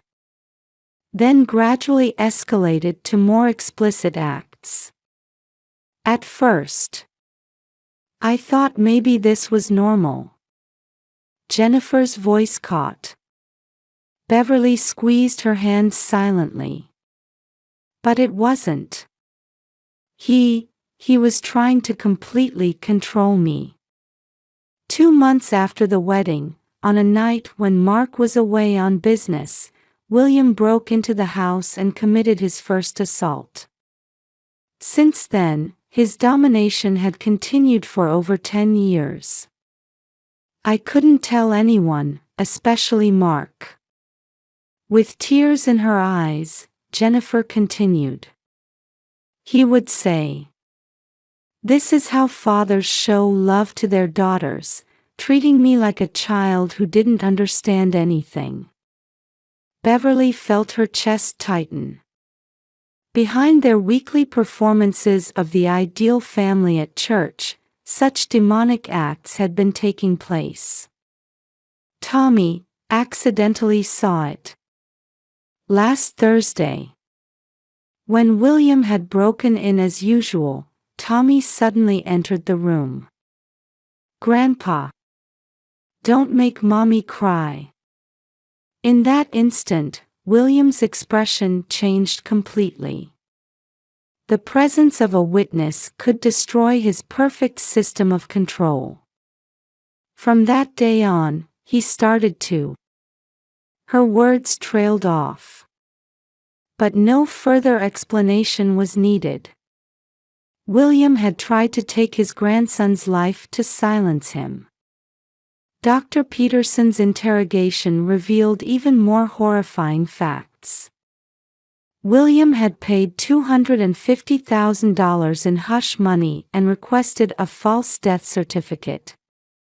The drug administration was designed to mimic an asthma attack. However, an unexpected interaction with Tommy's regular asthma medication had thrown off the dosage calculations. According to our hospital records, this dosage shouldn't have been lethal. Dr. Peterson testified through tears. "But still, I was blinded by the money." In the interrogation room, William maintained his silence until the end. However, The evidence found on his cell phone told the whole story. A diary recording his obsession with Jennifer. The murder plot against Tommy. And detailed records of years of sexual abuse. Why would Father? Mark stood dazed in the police station hallway. 10 years of abuse toward his wife. Betrayal by his father. And attempted murder of his son. The unacceptable reality threatened to crush him. It's my fault, if only I had noticed earlier. But Beverly gently placed her hand on her son's shoulder. It's no one's fault. William, he deceived all of us. Through the intensive care unit's glass, they could see Tommy sleeping with an oxygen mask. The monitor's waveform traced a regular, peaceful rhythm of breathing. Nothing is over yet, Beverly said quietly. This is just the beginning of the real battle. But this time, no one is alone. Outside the window, the snow was finally beginning to stop. The long winter night was about to break. However, this family's journey of healing had only just begun. Spring sunlight streamed through the window of the counseling room at Mayo Clinic. 3 months had passed since William's arrest, and the snow in Eden Prairie had completely melted. This is our 12th session. The trauma specialist smiled gently at Jennifer. Beverly was present too. For these 3 months, she had been giving her all to support her beloved daughter-in-law's emotional recovery. Yes, little by little. Jennifer's voice carried a hint of returning strength.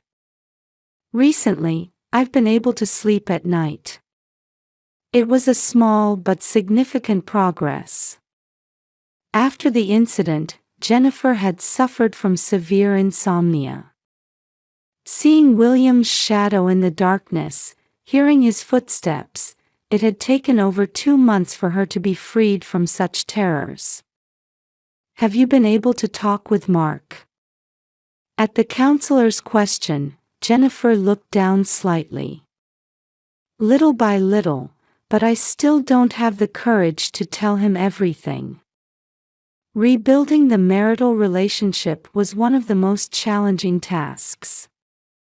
Mark was desperately trying to understand his wife's suffering.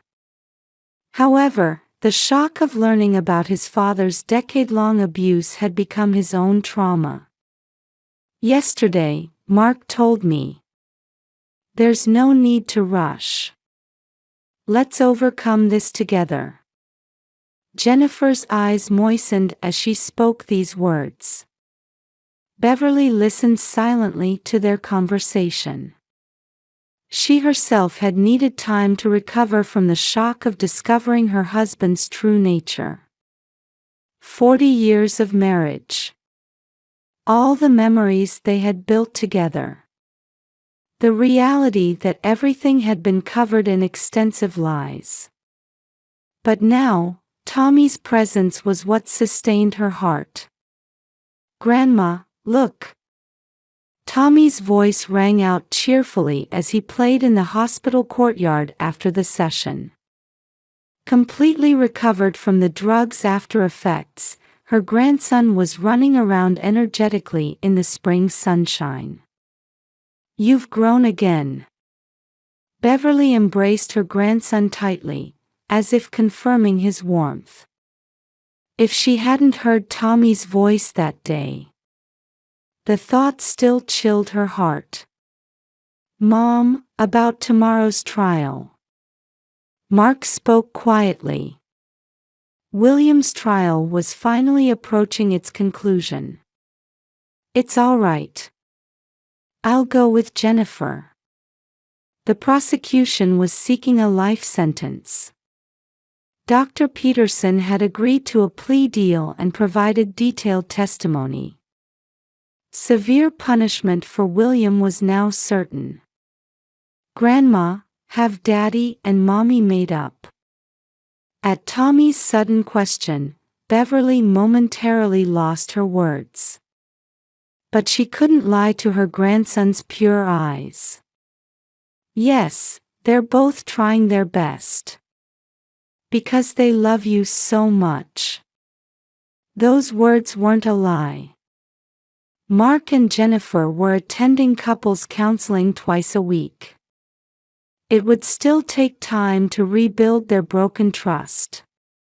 But they were both desperately trying to meet each other halfway. "I wonder what will become of us," Beverly murmured, looking up at the sky at dusk. "One step at a time," Jennifer quietly answered. "Tommy taught me that. He said, 'Mommy, shall we walk one step at a time?'" Beverly couldn't help but smile at those words. Indeed, a long road lay ahead of them. But no one was alone anymore. The life that William had tried to take was now surely breathing in this place. Tommy's smile. Jennifer's gradually returning confidence. Mark's desperate efforts. And Beverly's own new determination. "Grandma, I'm hungry." Everyone smiled at Tommy's innocent voice. "Then let's all have dinner together," Beverly suggested, and the whole family nodded. The spring twilight slowly enveloped the town. The former nightmare was steadily becoming a thing of the past. And now, the story of this new family was beginning to move forward again, one step at a time.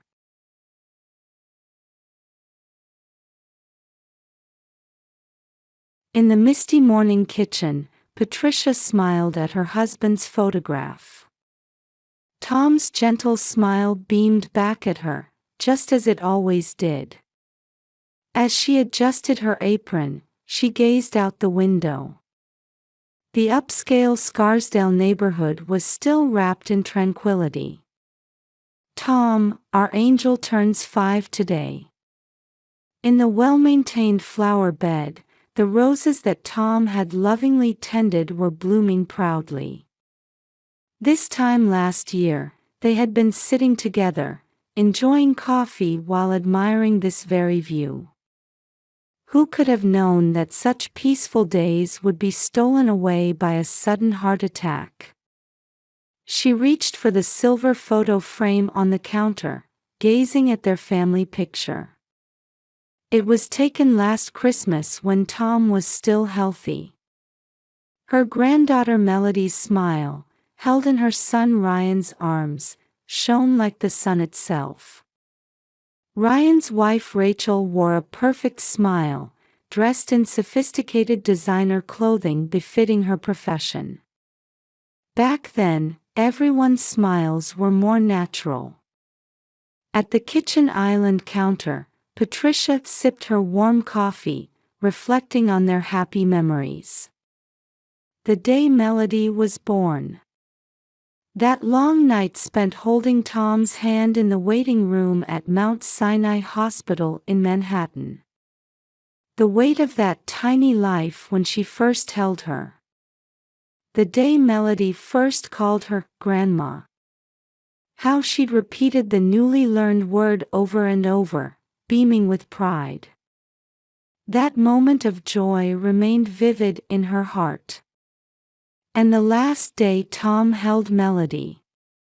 His expression as he cradled her in his weakened arms in the hospital bed, whispering, "You're our treasure."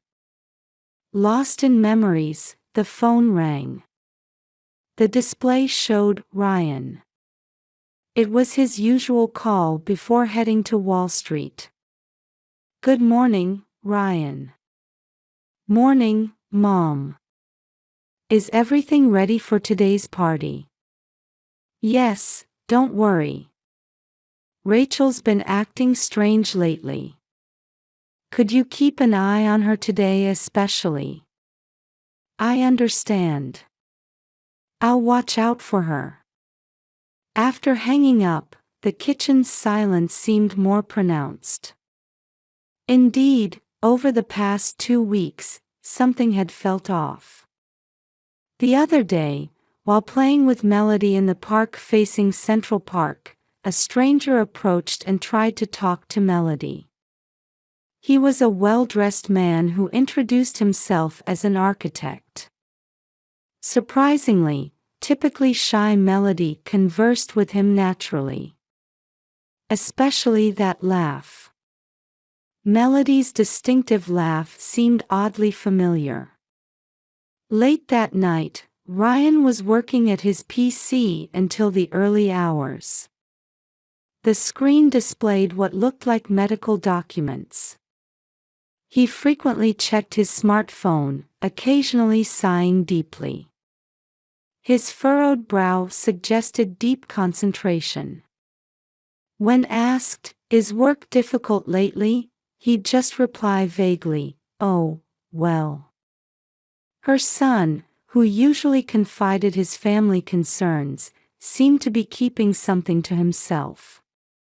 Rachel's Instagram remained filled with perfect family photos. Best mom life, perfect family, blessed with my family. She continued broadcasting an ideal family image to her 100,000 followers. However, her posting frequency had increased abnormally lately, as if desperately trying to prove something. The smiles in the photos seemed somehow unnatural. Conversations from last weekend's family gathering also troubled her. I wonder who Melody got those blue eyes from. I don't recall anyone in Ryan's family having eyes that color, Aunt Martha had said. That distinctive laugh of hers, I feel like I've heard it somewhere before. But I can't place it, said Patricia's sister Sarah. They should have been casual remarks. But Rachel's reaction was clearly oversensitive. She rushed to the bathroom, and when she returned, there were traces of freshly applied makeup. The sight of her trying desperately to control her trembling hands was painful to watch. That night, Patricia happened to watch a TV commercial for DNA test kits. A new product from 23andMe. The narration, "Discover your roots." A chance to know your family's truth, oddly stuck with her. There was talk in the neighborhood about a new architect who had moved to the upscale Scarsdale area. His name was Nathan Cooper. Apparently, he had business dealings with Rachel's company. His architectural designs had even been featured in the New York Times real estate section. Were all these events hinting at something? Or were they just the overactive concerns of an aging former nurse? Her intuition, honed by over 30 years of nursing, was warning her that something was amiss. Patricia gazed at her husband's photo again. "Tom, I hope my instincts are wrong, but if something really is going on, I need to protect our family." The sun had fully risen, marking the start of a new day. Today was her beloved granddaughter's 5th birthday. A lavish party at the Ritz-Carlton, New York, Westchester. What should have been exciting preparations were overshadowed by a heavy atmosphere. The kitchen clock showed 8 o'clock. Time was ticking away until the party. How would this day end? The chandelier in the grand ballroom elegantly illuminated the venue, decorated in pink and gold. "Rachel, could we move this balloon arch a bit to the right?" Rachel gave perfect smile instructions to the party planner. Every detail of the Disney princess-themed decorations reflected her meticulous attention to detail. Her aesthetic eye as an Instagrammer was undeniably impressive. Has the catering been confirmed? Don't forget the allergy-friendly menu for the children. Yes, Mrs. Wilson. We've prepared specially colored menu cards for allergy-friendly options. Patricia watched Rachel's back as she prepared in the dressing room. Dressed in a high-end designer dress, she appeared more composed than usual. However, her hands trembled slightly whenever she checked her smartphone screen. "Rachel, are you all right? Why don't you take a break?" "Oh. Yes. I'm fine. There's still so much to do." Just then, Rachel's smartphone vibrated. Upon seeing the name displayed, her expression tensed. She immediately rejected the call and began touching up her makeup. "Rachel, if something's bothering you, I'm really fine. Today is Melody's special day." Those words seemed to harbor some deep shadow. At the venue entrance, Ryan repeatedly checked the guest list. With Wall Street analyst precision, he checked off each name. "Ryan, you don't need to be so meticulous." "Well, but today's special. Everything must be perfect." An envelope was visible in his hand. It seemed oddly personal for work documents. 2 p.m. 1 hour until the party begins. Guests were gradually arriving. Melody, having changed at her grandmother's house, should arrive soon. "Excuse me. Mr. Cooper has arrived." At the receptionist's announcement, Rachel and Ryan momentarily froze. Architect Nathan Cooper entered the venue with composed demeanor, holding an elegantly wrapped present. "Glad you could make it, Mr. Cooper." Ryan's voice carried an unnatural weight. "Thank you for having me." Nathan's response also seemed strained. The atmosphere between them was too heavy for mere business associates. Rachel watched from afar before hurriedly heading to the powder room. "Grandma." Turning around, Melody came running. Dressed in her party dress, she looked like a little angel. Her blue eyes sparkled in the chandelier light. "Happy birthday, my angel." As she embraced her, Melody's distinctive laugh rang out. That laugh definitely reminded her of someone. In the dressing room, Patricia accidentally witnessed Rachel crying while staring at her smartphone. The screen showed an email dated 5 years ago. The sender's name read, Nathan.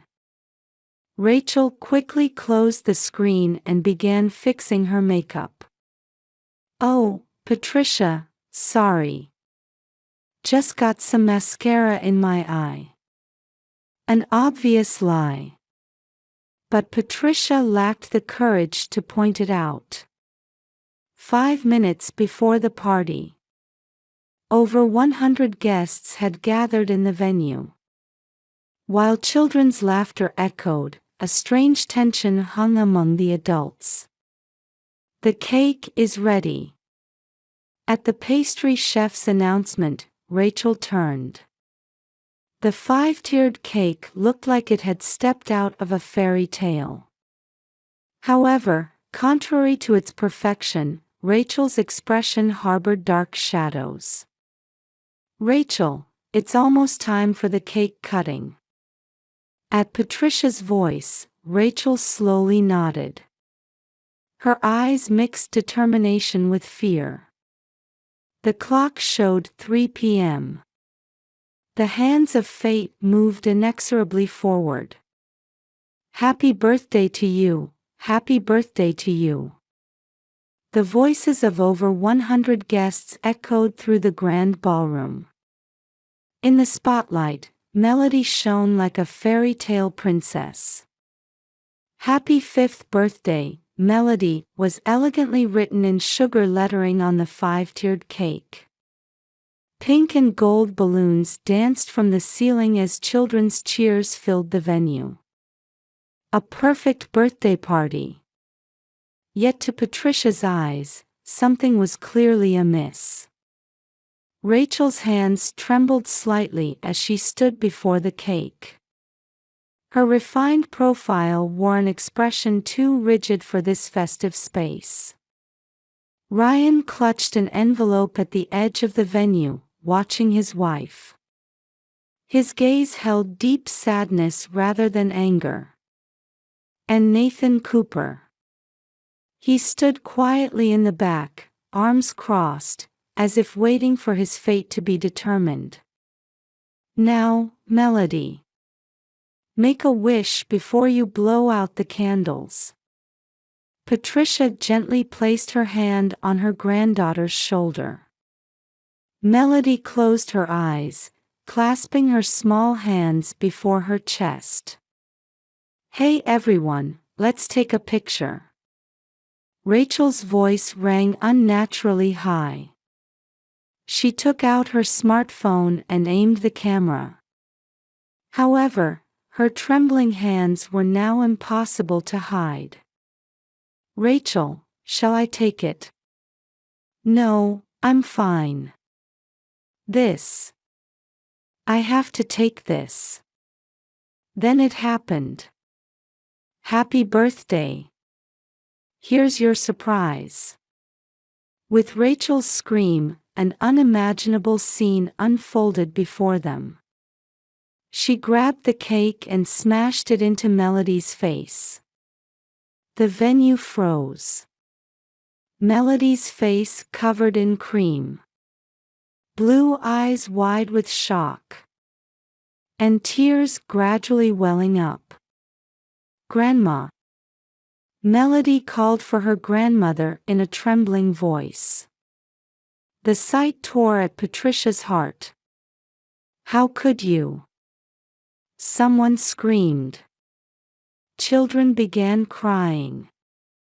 Camera flashes popped repeatedly.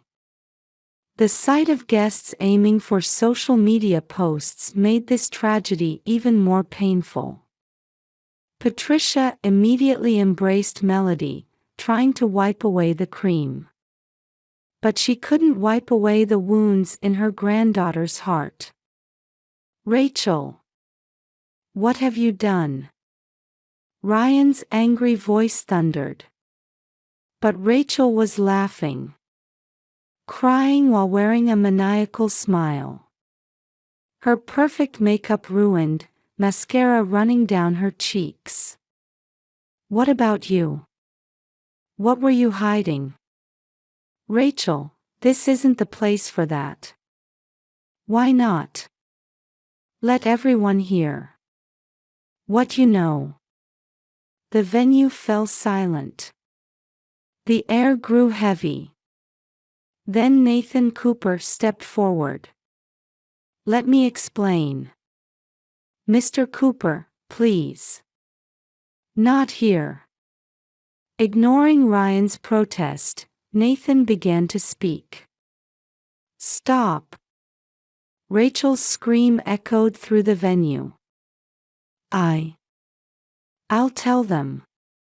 But before she could, Ryan pulled out the envelope. I already know who Melody's real father is. And it's related to today's party.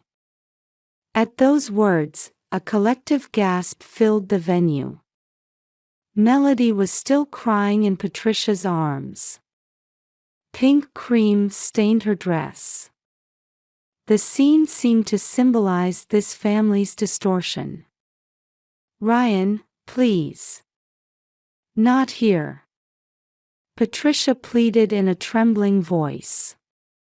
There are children present. But no one could stop it now. Years of secrets were about to be exposed in the ugliest way. Rachel collapsed to the floor. A life demanded to be perfect. The ideal family image on social media. And the truth she'd kept hidden. Everything had reached its limit. Nathan Cooper slowly gazed at Melody. Those blue eyes clearly told the story of their blood connection. The guests remained frozen at this unexpected drama. The party planner stood confused, waiters motionless with their plates. The air was heavy, as if time had stopped. Then Ryan pulled out the contents of the envelope. What he produced was an official document from a medical testing facility. The words, "DNA test results report," were coldly printed at the top of the white paper. The results arrived a week ago. Ryan's voice was surprisingly calm. I couldn't believe it at first. But this is the truth. Some families were seen leaving the venue with their children. However, most adults couldn't tear their eyes away from this shocking development. 5 years ago, Nathan Cooper began heavily. Rachel and I met on a project. Rachel remained collapsed on the floor. Her perfectly styled hair and makeup now miserably disheveled. Wait! Rachel's scream cut off Nathan's words. Let me tell it. At least give me that right. She slowly stood, trembling hands trying to fix her hair. 5 years ago, I was expected to be perfect. Social media followers demanded an ideal family image. Ryan's family expected success as a top designer. The pressure grew day by day. Then Melody whispered in a small voice. Mama, why are you crying? That innocent question momentarily froze the air in the venue. Nathan. Rachel took a deep breath. He was my escape. A place where I could just be myself, without being bound by ideals. And then we had Melody.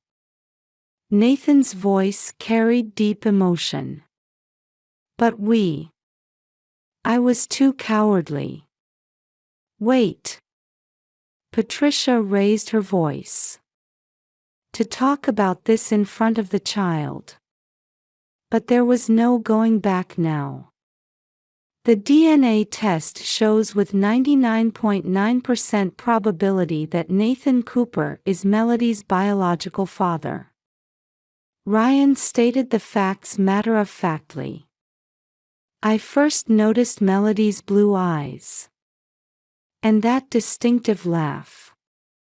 They all came from Nathan. Rachel's voice trembled. Was tired of playing the perfect family. But once I'd built up that facade, I couldn't easily break it. The followers kept increasing, magazines started requesting interviews. And Nathan. Ryan continued quietly. You recently moved to this area. To be closer to Melody. Nathan Cooper sighed deeply. I won't deny it. Going 5 years without seeing my child was unbearable. Is that why you became my client? Rachel's voice mixed anger with sadness. Is that why you chose this area? Yes. Nathan admitted frankly. But it was a mistake. For the truth to come out like this. At that moment, Melody buried her face in Patricia's chest again. "Grandma, I'm scared." Those words brought all the adults back to their senses. A 5-year-old girl crying before them. They had ruined her birthday. And now, she was learning an irreparable truth in the worst possible way. "Everyone." Patricia spoke quietly but firmly. "Let's end this here. We shouldn't continue in front of the child." Everyone nodded at that suggestion. The guests quietly left the venue, each carrying their own thoughts. Only the main parties remained. Ryan, Rachel, Nathan, and Patricia holding Melody. The truth was revealed. But what to do now? No one could see the answer. In a room at the Ritz-Carlton, New York, Westchester, Patricia, Ryan, Rachel, and Nathan sat facing each other. Melody was in the adjacent room with the hotel's childcare staff. Heavy silence filled the room. Patricia, drawing on the composure developed through over 30 years of nursing, slowly began to speak. "Everyone in this room right now has the power to significantly impact one little girl's life. First, let's acknowledge that fact." Rachel kept her eyes down, Nathan stared out the window. Ryan's hands still trembled slightly. "We have two choices," Patricia continued. "One is to seal away this truth forever. The other is to create a new kind of family for Melody's sake." "A new kind of family?" Confusion seeped into Ryan's voice. "Yes. It may be a painful truth. But this is our reality. And above all, that child is innocent." Rachel raised her head for the first time. Her tear-swollen eyes held a faint glimmer of hope. "I don't expect to be forgiven." Her voice was thin and shaky. "But for Melody's sake, I'll do anything." "Rachel." Ryan called his wife's name. "Forgiving you won't be easy. But..." He took a deep breath. "Melody calls you Mama. That fact won't change." Nathan spoke quietly. "Please let me speak too. For 5 years, I've regretted my poor judgment. I don't intend to suddenly play father now. I just want to provide whatever support I can." "Specifically, in what way?" Wariness still tinged Ryan's voice. "Counseling," Patricia suggested. "First, let's bring in professionals. Melody's emotional care is the top priority." Everyone nodded. "And step by step. We mustn't rush." Patricia continued. "We'll explain things to Melody appropriate to her age. And each adult will have their own role." "What about social media?" Anxiety mixed in Rachel's voice. "We should delete everything." Surprisingly, this suggestion came from Ryan. "For a fresh start. You don't need to pretend to be perfect anymore." Fresh tears welled in Rachel's eyes. But these seemed like tears of relief. "What about legal matters?" Nathan raised a practical question. "I'll introduce you to a trusted lawyer." Ryan answered. "We need proper arrangements for Melody's future." Just then, Melody's laughter could be heard from the next room. Innocent laughter, still unaware of everything. To protect that child's smile. Everyone quietly nodded at Patricia's words. 1 week later. Melody was on the swing at the Scarsdale Park, Patricia gently pushing from behind. Ryan and Rachel had started counseling. Nathan was working through his lawyer to arrange regular support payments and visitation schedules. Grandma, higher. Patricia smiled gently at Melody's innocent voice. On the park bench lay a small locket containing Tom's photo. Tom, please watch over us. This child's, and everyone's new beginning. The evening sky was softly tinted orange. Tomorrow might bring new challenges. But this moment was filled with hope. There are no perfect solutions. But for those we love, we can move forward one step at a time. Perhaps that's what family truly means. Grandma, let's go get ice cream. Melody tugged at her hand excitedly. Yes, let's do that. A new step was about to begin.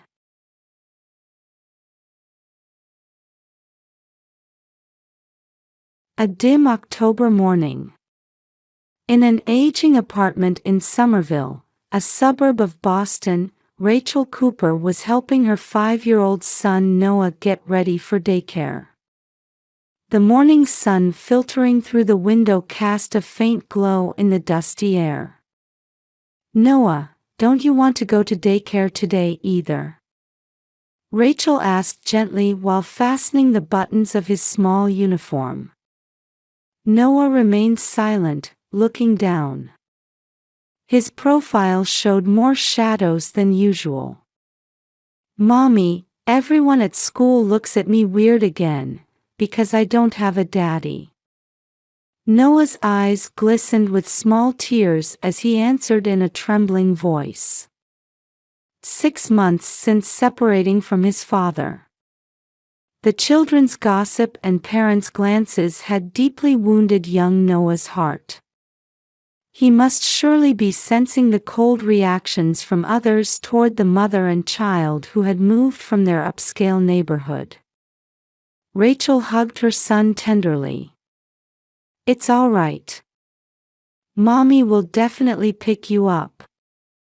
After pickup today, we'll go shopping at Whole Foods. I'll buy you your favorite ice cream. At 35, Rachel was an experienced nurse with 10 years of work at Boston Children's Hospital.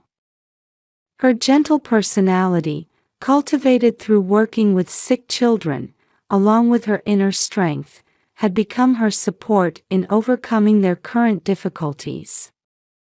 Since deciding to separate, she had been forced to work part-time at a nearby clinic. Though her salary had decreased significantly, she was actually grateful for her current job that allowed her to spend more time with her son. Daniel, her husband and an IT company executive, played the role of an ideal husband on the surface. A Harvard Business School graduate serving as CTO at a startup in Kendall Square, he was highly regarded by those around him. However, at home, he had a strong desire to control his wife and child, installing surveillance cameras throughout the house and tracking their movements with GPS.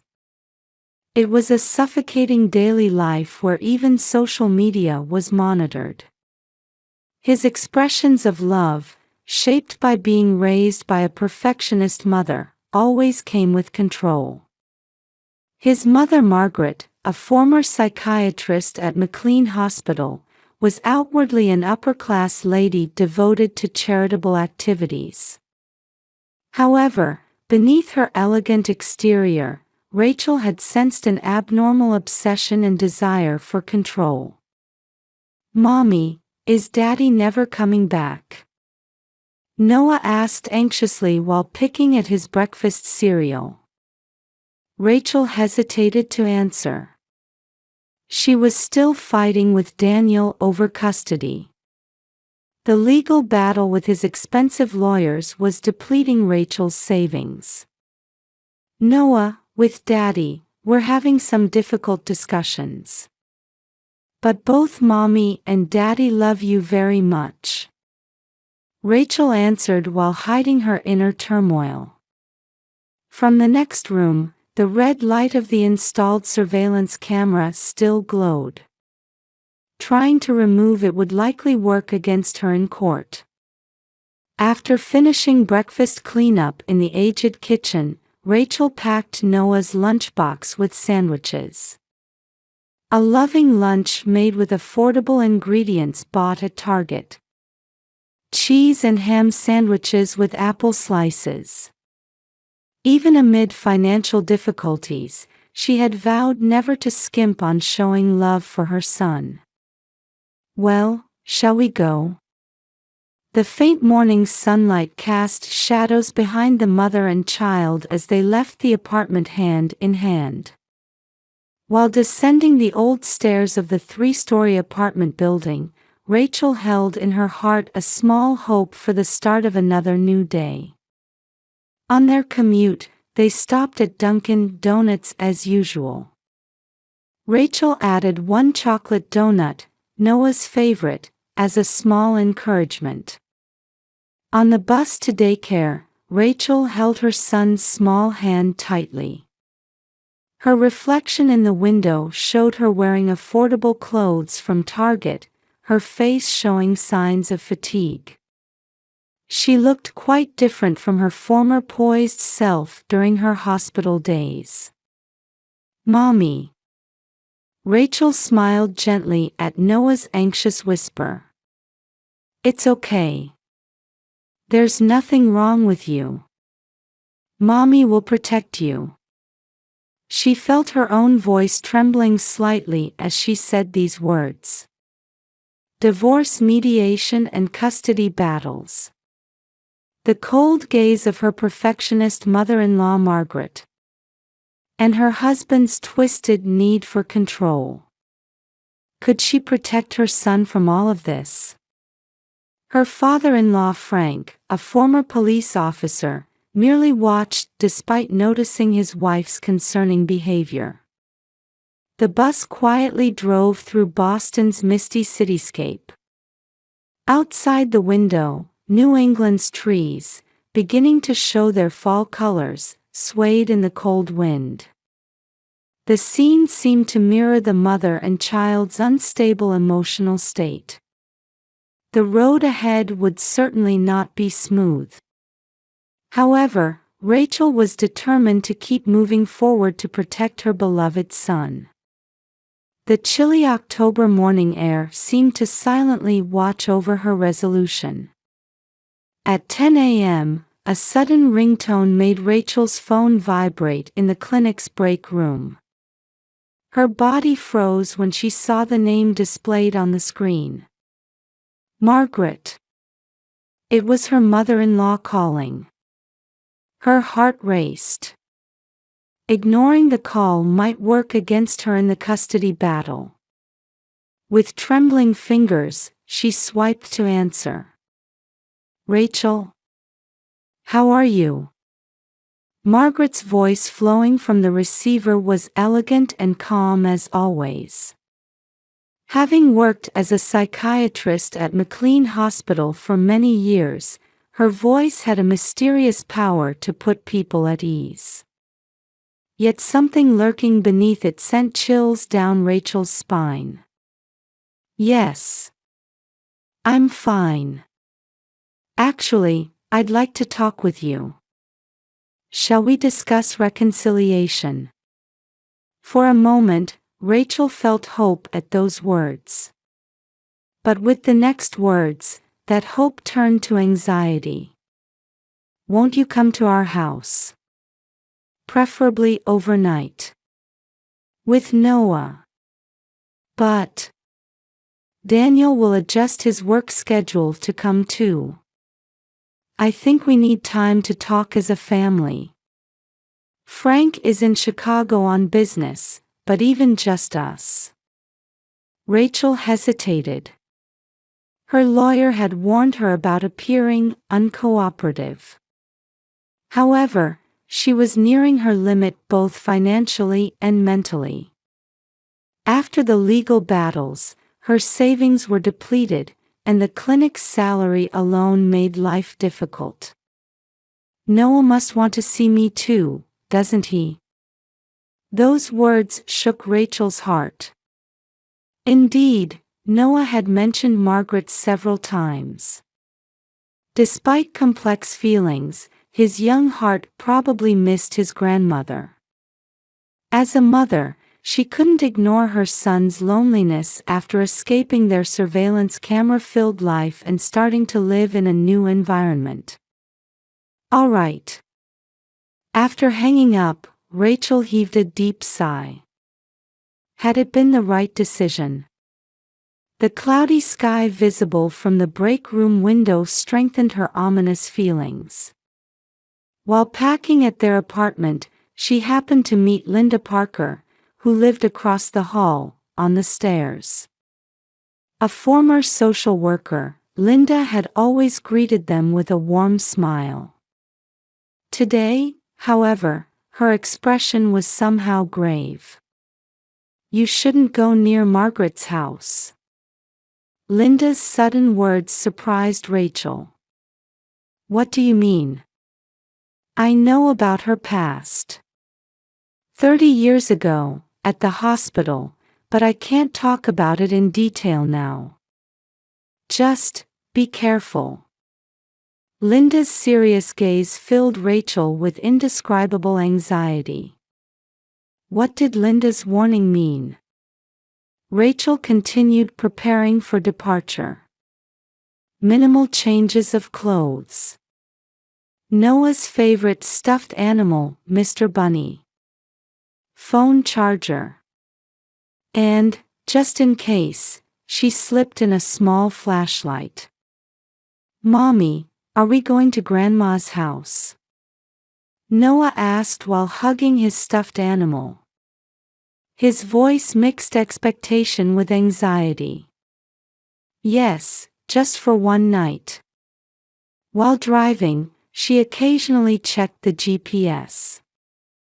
The consciousness of being monitored by her husband never left her mind.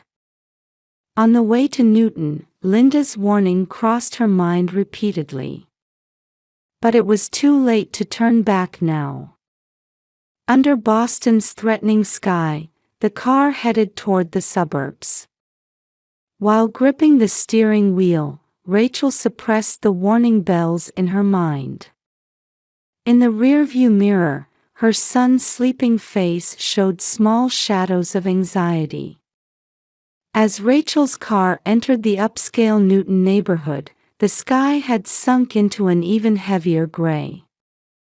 Margaret's house, reportedly built in the late 19th century, had an imposing red brick exterior with intimidating black iron gates.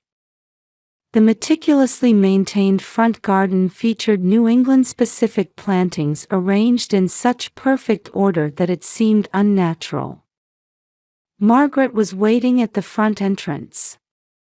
With an elegant smile, dressed in what appeared to be an expensive tweed suit, she looked like a portrait of an upper-class lady. "I'm glad you came.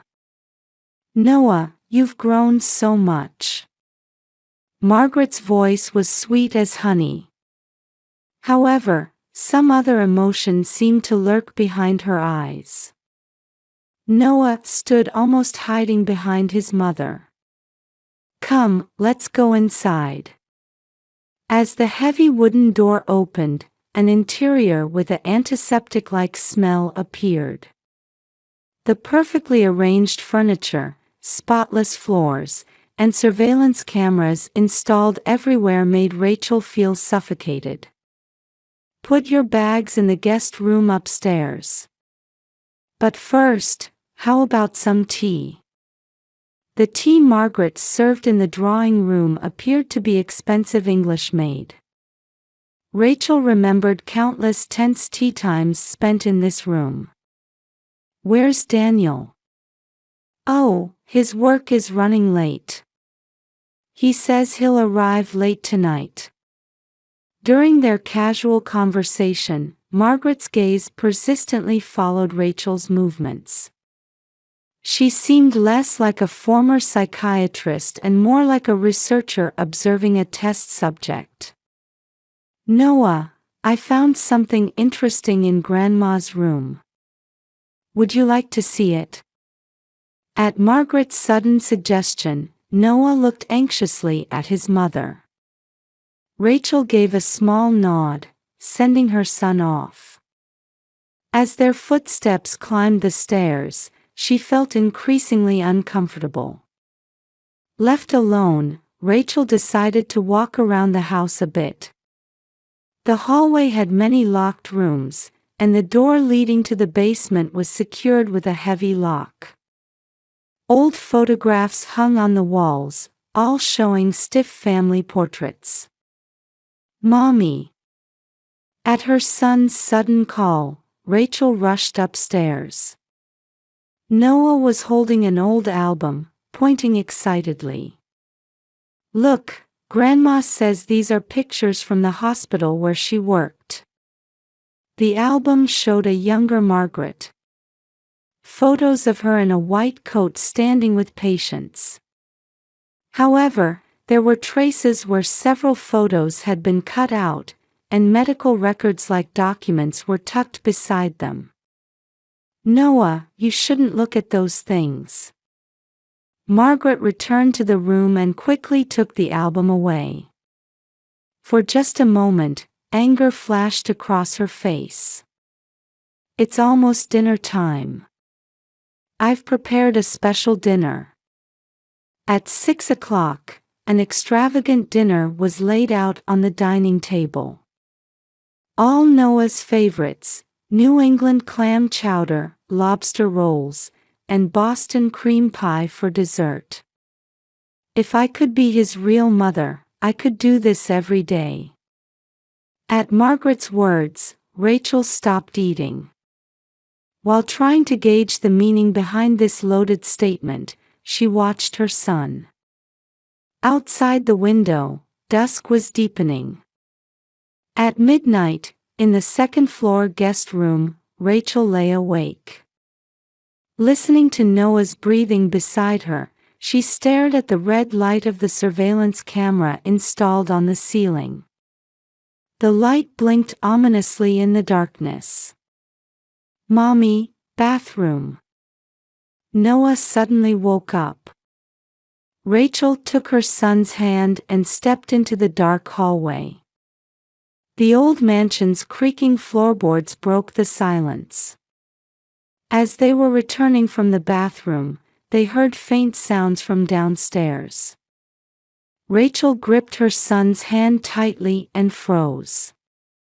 Light leaked from the study, along with low voices. "Mommy." Silencing Noah's anxious voice, Rachel cautiously descended the stairs. Hidden in the hallway shadows, she listened to the conversation from the study. "It will all be over by tomorrow morning." It was Margaret's voice. "Mom, are you sure about this?" And Daniel's voice. When had he arrived? "Yes, of course. I'm the suitable mother for that child. Noah can't be left with an immature mother like Rachel. We'll just remove the obstacle. You understand that's best, don't you?" Rachel's spine froze. Margaret's voice held a cruelty she'd never heard before. "I'm the suitable mother for Noah, just like 30 years ago." Those words brought back Linda's warning. What happened at the hospital 30 years ago? With unsteady steps, Rachel led Noah to the kitchen. There might be some clues. What she saw there made her catch her breath. On the counter was an empty sleeping pill box. In the drawer, she found used syringes. Beside them were medical gloves and vials containing some kind of drugs. Rachel, still awake. The sudden voice nearly made Rachel jump. Turning around, there stood Margaret. Behind her perfect smile, she sensed unfathomable madness. Oh, yes. Noah needed the bathroom. I see, but it's late. Shouldn't you rest? Would you like some of my special herbal tea? Sensing the meaning behind those words, Rachel felt chills run down her spine. No, thank you. We'll go back to our room. While hurrying up the stairs, Rachel was thinking of ways to escape. But the front door was locked. The back door and all windows were firmly sealed. Back in the room, she took out her phone. But the screen showed no service. They must have installed a signal jammer. She couldn't contact the police. Mommy, I'm scared. Noah whispered in a trembling voice. Rachel held her son tightly. It's okay. Mommy will definitely protect you. Just then, they heard footsteps coming up the stairs. Low laughter leaked from beyond the door. Rachel quickly pulled Noah under the bed. They lay still, holding their breath. Her heartbeat echoed loudly in her ears. The sound of the door opening. Heavy footsteps entering the room. You can't escape anymore. Daniel's cold whisper echoed in the darkness. His voice held no trace of her former husband. He seemed completely controlled by Margaret. Like a nightmare, but this was undeniable reality. Rachel had to escape this situation to protect her son. But how? 1 a.m. In the guest room of the Victorian mansion's second floor, Rachel and Noah remained hidden under the bed. Beneath the fine Persian carpet, they held their breath. Thin moonlight streaming through the window cast eerie shadows across the room. You can't escape, Rachel. Daniel's voice echoed coldly again. His footsteps slowly approached the bed. The sound of expensive leather shoes pressing against the floor pierced Rachel's ears. Noah needs a more suitable mother. Margaret's voice. The former psychiatrist's usual composure had vanished, her voice now tinged with strange excitement. Rachel squeezed her son's hand tightly. In the darkness, she could feel Noah's body trembling slightly. Just then, Noah's nose must have itched, as a small sneeze escaped. A moment of silence. Over there, Margaret's voice rang out triumphantly. Daniel's footsteps decisively approached the bed. The toe of his leather shoe entered Rachel's view. She sensed him bending down. His large hand reached for the bed skirt. At that instant, Margaret. Daniel. A sudden angry voice thundered from the entrance. Frank. Margaret's voice showed uncertainty for the first time. Heavy footsteps rushed up the stairs. Then multiple figures burst into the room. Police. Don't move. Bright flashlights illuminated the entire room. Margaret Wilson, you're under arrest. Police officers restrained Margaret and Daniel. Rachel watched the scene unfold numbly from under the bed. "Rachel!" "Noah!" A low but powerful voice called out. Looking up, she saw her father-in-law Frank's face. The former police officer had apparently cut short his Chicago business trip to return. "Are you all right?" Frank gently helped Rachel and Noah out from under the bed. His arms conveyed the reliable strength of a former detective from the homicide division. "I should have noticed sooner." Frank's voice was filled with deep regret. "Linda Parker contacted me. She had been gathering evidence about Margaret's past incidents. So this was what Linda's warning was about." Rachel began understanding all the connections. 30 years ago, at McLean Hospital, Margaret. Frank's words trailed off. No further explanation was needed. Margaret's twisted obsession had existed long ago. "Mommy, are we safe now?"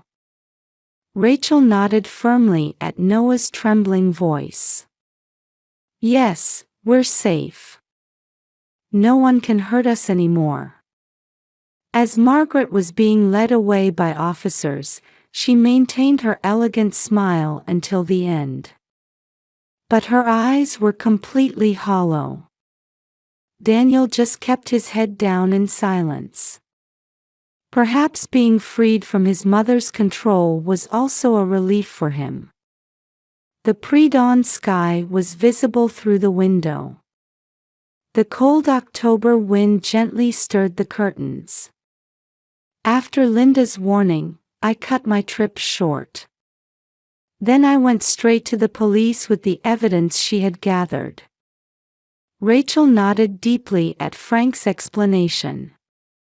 Linda, their neighbor, had been consulting with families of Margaret's past patients. And quietly but surely gathering evidence. "Come on, let's get out of here." Led by Frank's voice, Rachel held Noah close as they left the room. She didn't look back while descending the stairs. She was certain this would be their last night in this house.